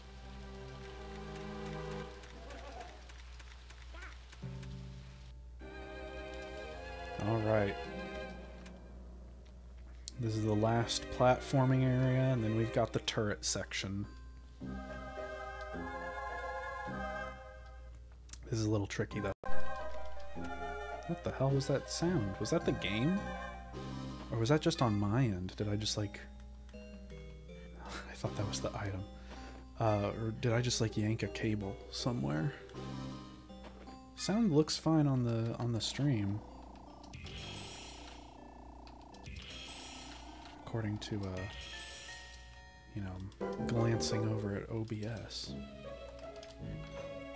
So yeah, Klaus, fuck. Klaus now has a terrible laggy grappling hook.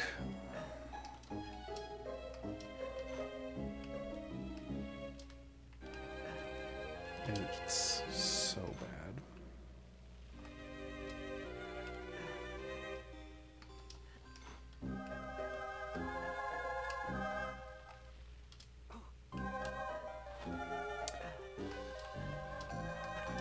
It's legitimately terrible. And I've fucked up too many times. I'm almost dead. The boss has had enough time to get all the way to the edge of that platform. I think I'm gonna die. I mean, like, it's so easy to get hit by him that it's just like,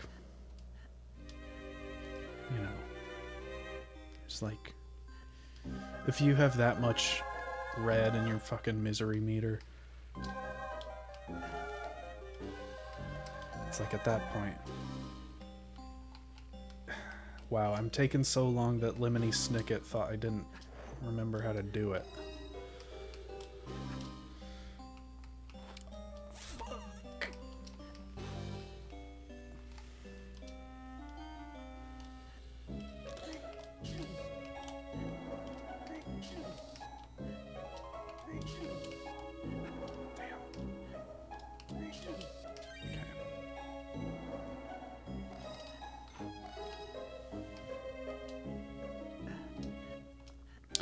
I didn't have a great grappling section in my practice run, but I, at the very least... Shit! At the very least, the problems I was having were in the later, harder sections, and not this early.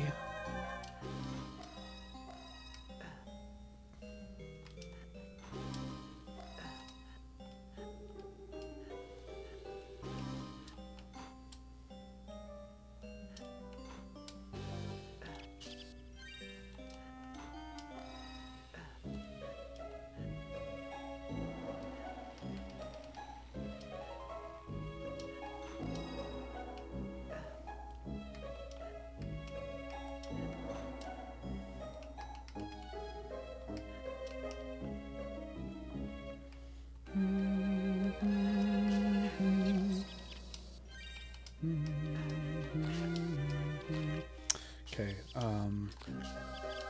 falling in here is terrible.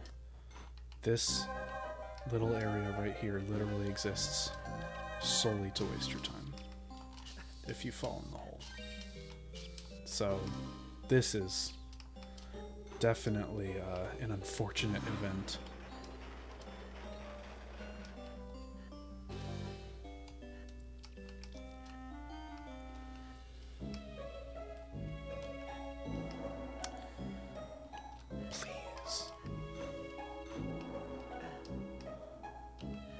I wonder if it's possible to grapple repeatedly.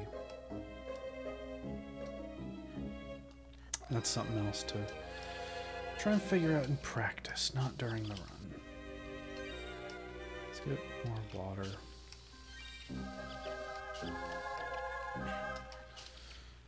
Hate these fucking bats.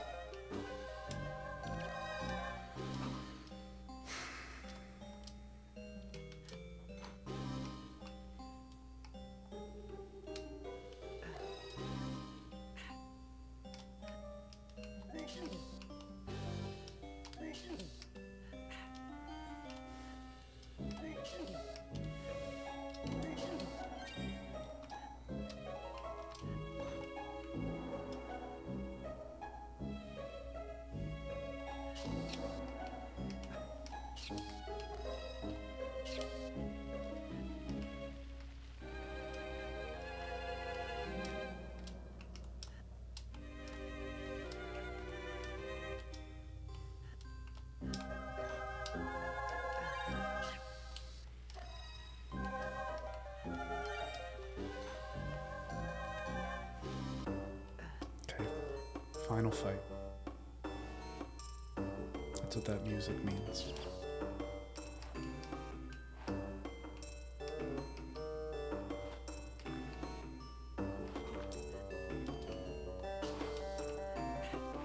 Okay, I think... Yeah, even though I did jump over him... Okay, I think when he's... Fuck, really?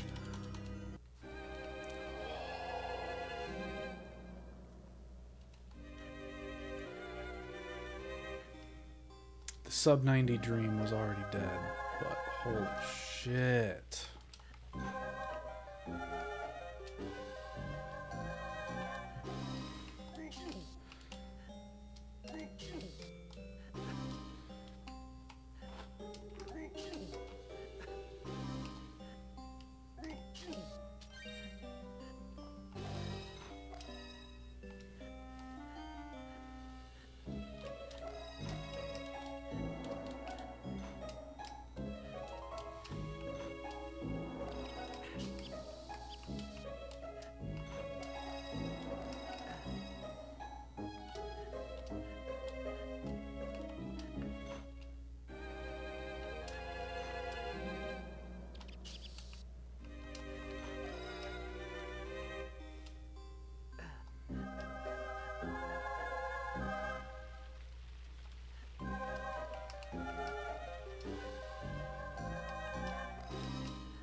please. Thank you.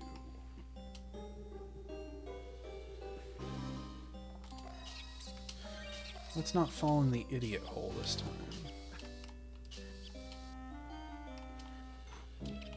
We found the idiot hole. I cannot fucking believe it. I honestly have low enough health right now that I wonder if I'm actually just already screwed.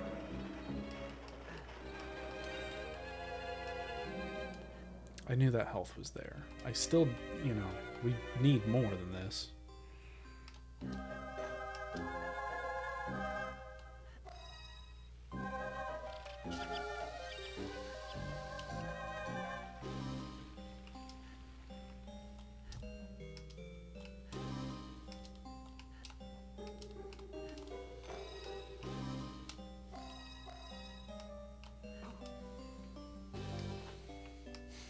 Fucking terrible confined space, dude.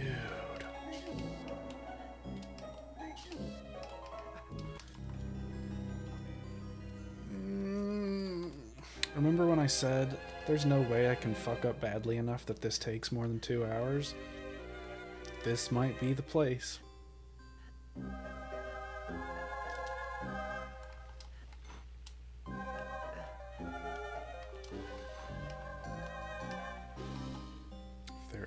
Was a place for... I hate this dude so much. This is seriously like one of the worst fucking bosses in any video game I've ever played.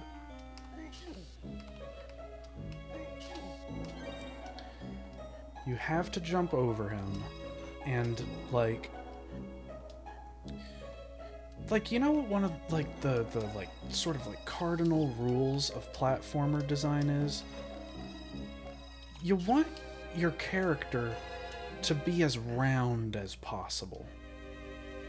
You don't want your platformer character to be tall and lanky.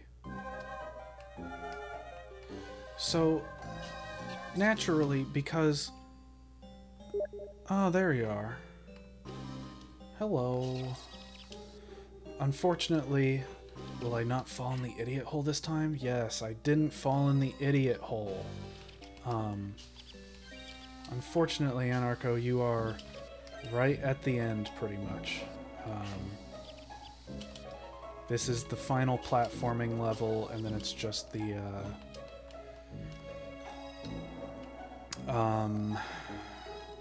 turret section. Unfortunately, it's not going well at the moment.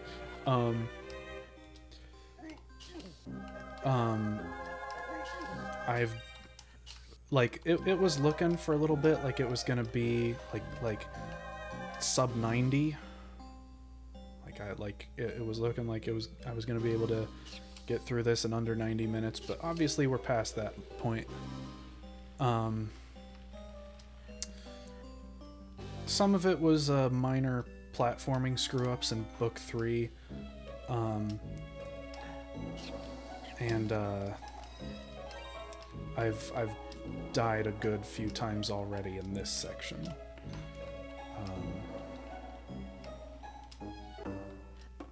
This is the final encounter with this boss. No.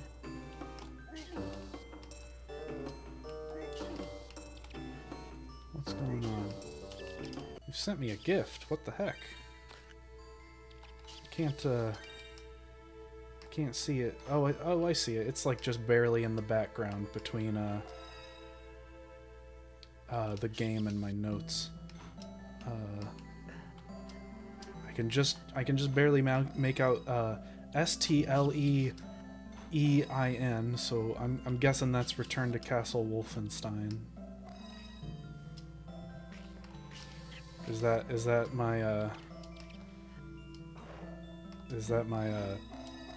hey, play something better, please.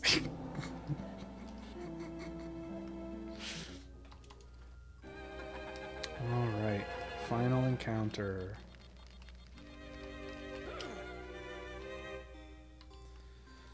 So he gets mad and he spawns in guys over here. Correct.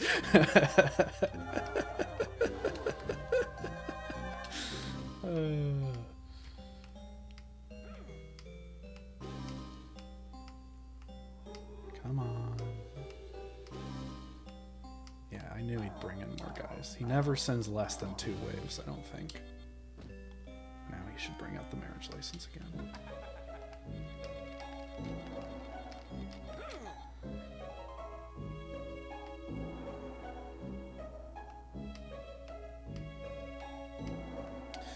The guys always spawn a lot further away from the door than you'd want them to.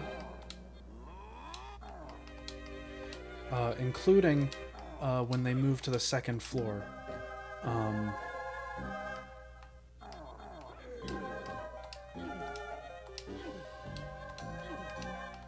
So once they move to the 2nd floor, like, you gotta be careful. How helpful were my notes? I think that the results speak for themselves, given that this is gonna be literally, like, less than a third of the length of the casual playthrough. There were a couple mistakes I made that I fixed when I was practicing this morning. Like, I talked about it a bit earlier, but, like, there were some things I did in the casual playthrough that, like, seemed completely arbitrary at the time, but were in fact necessary to progress.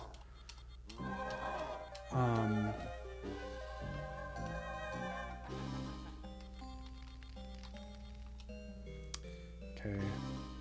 He might get upset and send out another wave before I can burn this last bit of the license. Come on. Yeah, he's giving stage directions, so he must be sending another wave out.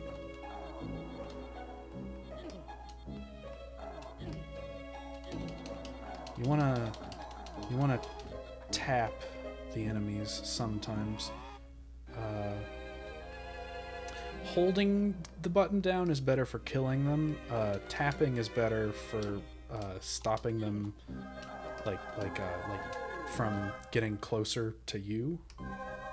Like, if you don't want them to come kill you. Okay, and that's time. 137.41. So it is sub 100. It's not sub 90, but sub 90 is definitely possible. Honestly, sub 80 is probably possible because there were a lot of small mistakes at the beginning. I got well below 2 hours. I knew that 2 hours was possible because of how many screw-ups there were in the practice run I did earlier, but I did not think that it was actually going to be like this significant of a like this is almost 30 minutes faster than the practice run I did earlier. I do think it's over. I do think I've won Count Olaf because I have.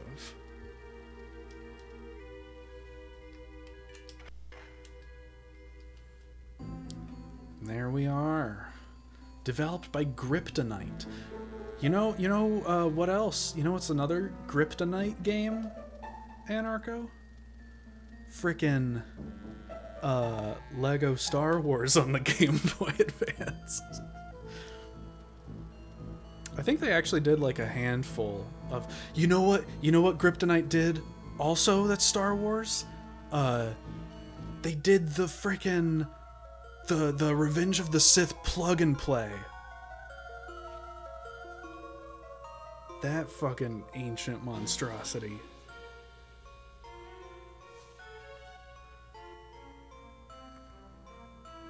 I think they also did I I think they did the Game Boy Advance version of Sorcerer's Stone, but I think they only did the Game Boy Color version of Chamber of Secrets.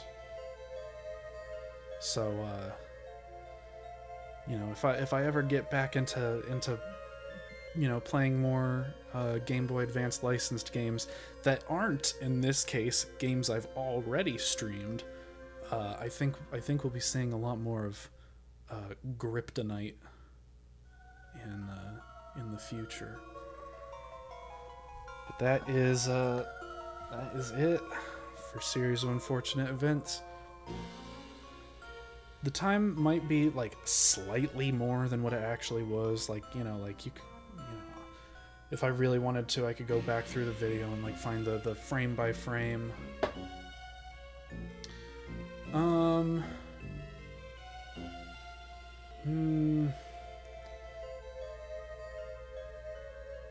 I don't know if I'd want to chat, cause like I pretty much woke up like an hour before I did this, and I haven't eaten anything yet. And then I don't know what I'll do. I need to clean up around the living room and stuff. There's a lot of empty bottles and things from the crazy freaking weekend I had. And I've got work tomorrow. But you know, I don't know what's going on this week. Like Lego Star Wars next. I'm not gonna say no, but I am gonna say there I feel like there were a few other things that I was considering before that.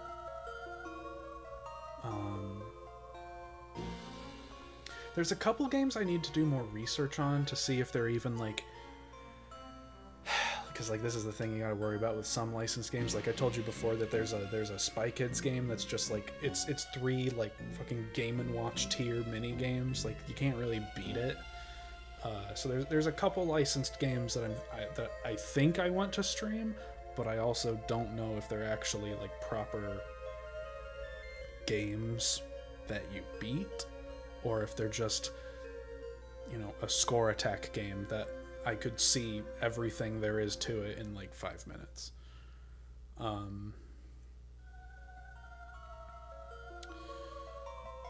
yeah.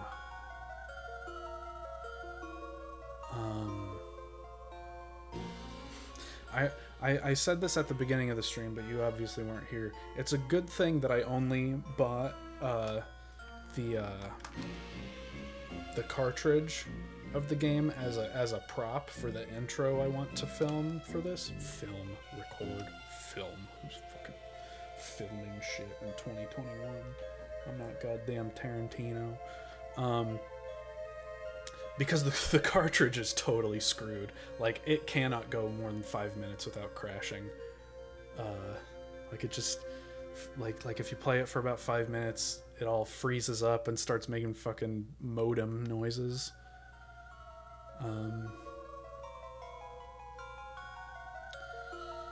So, it's a good thing that was literally, like, $3.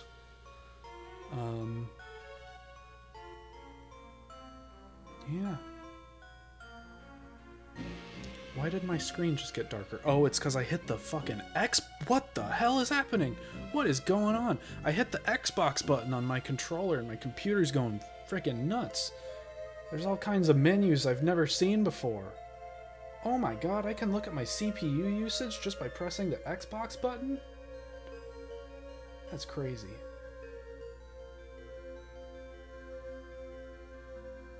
Wow.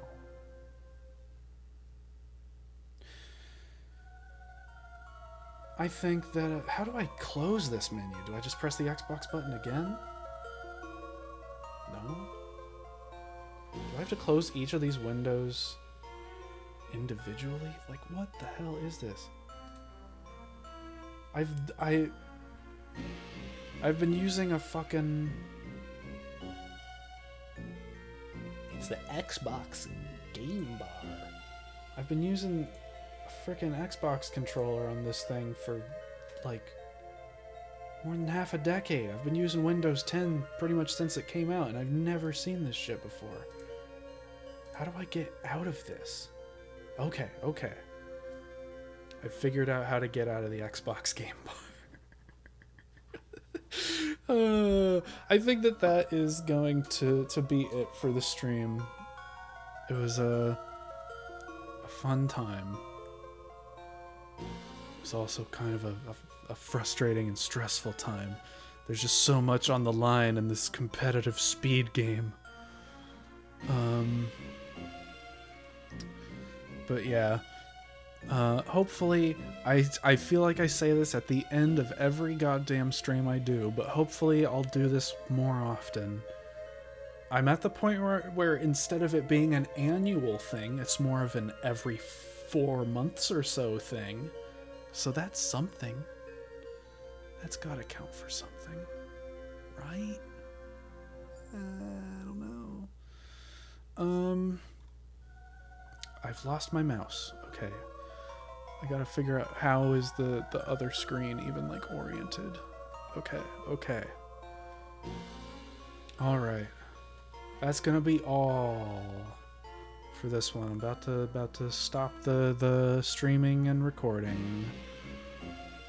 If you're watching on YouTube, comment, favorite, subscribe, like, or even dislike. Just show that you care, and the box is down there. But seriously, goodbye.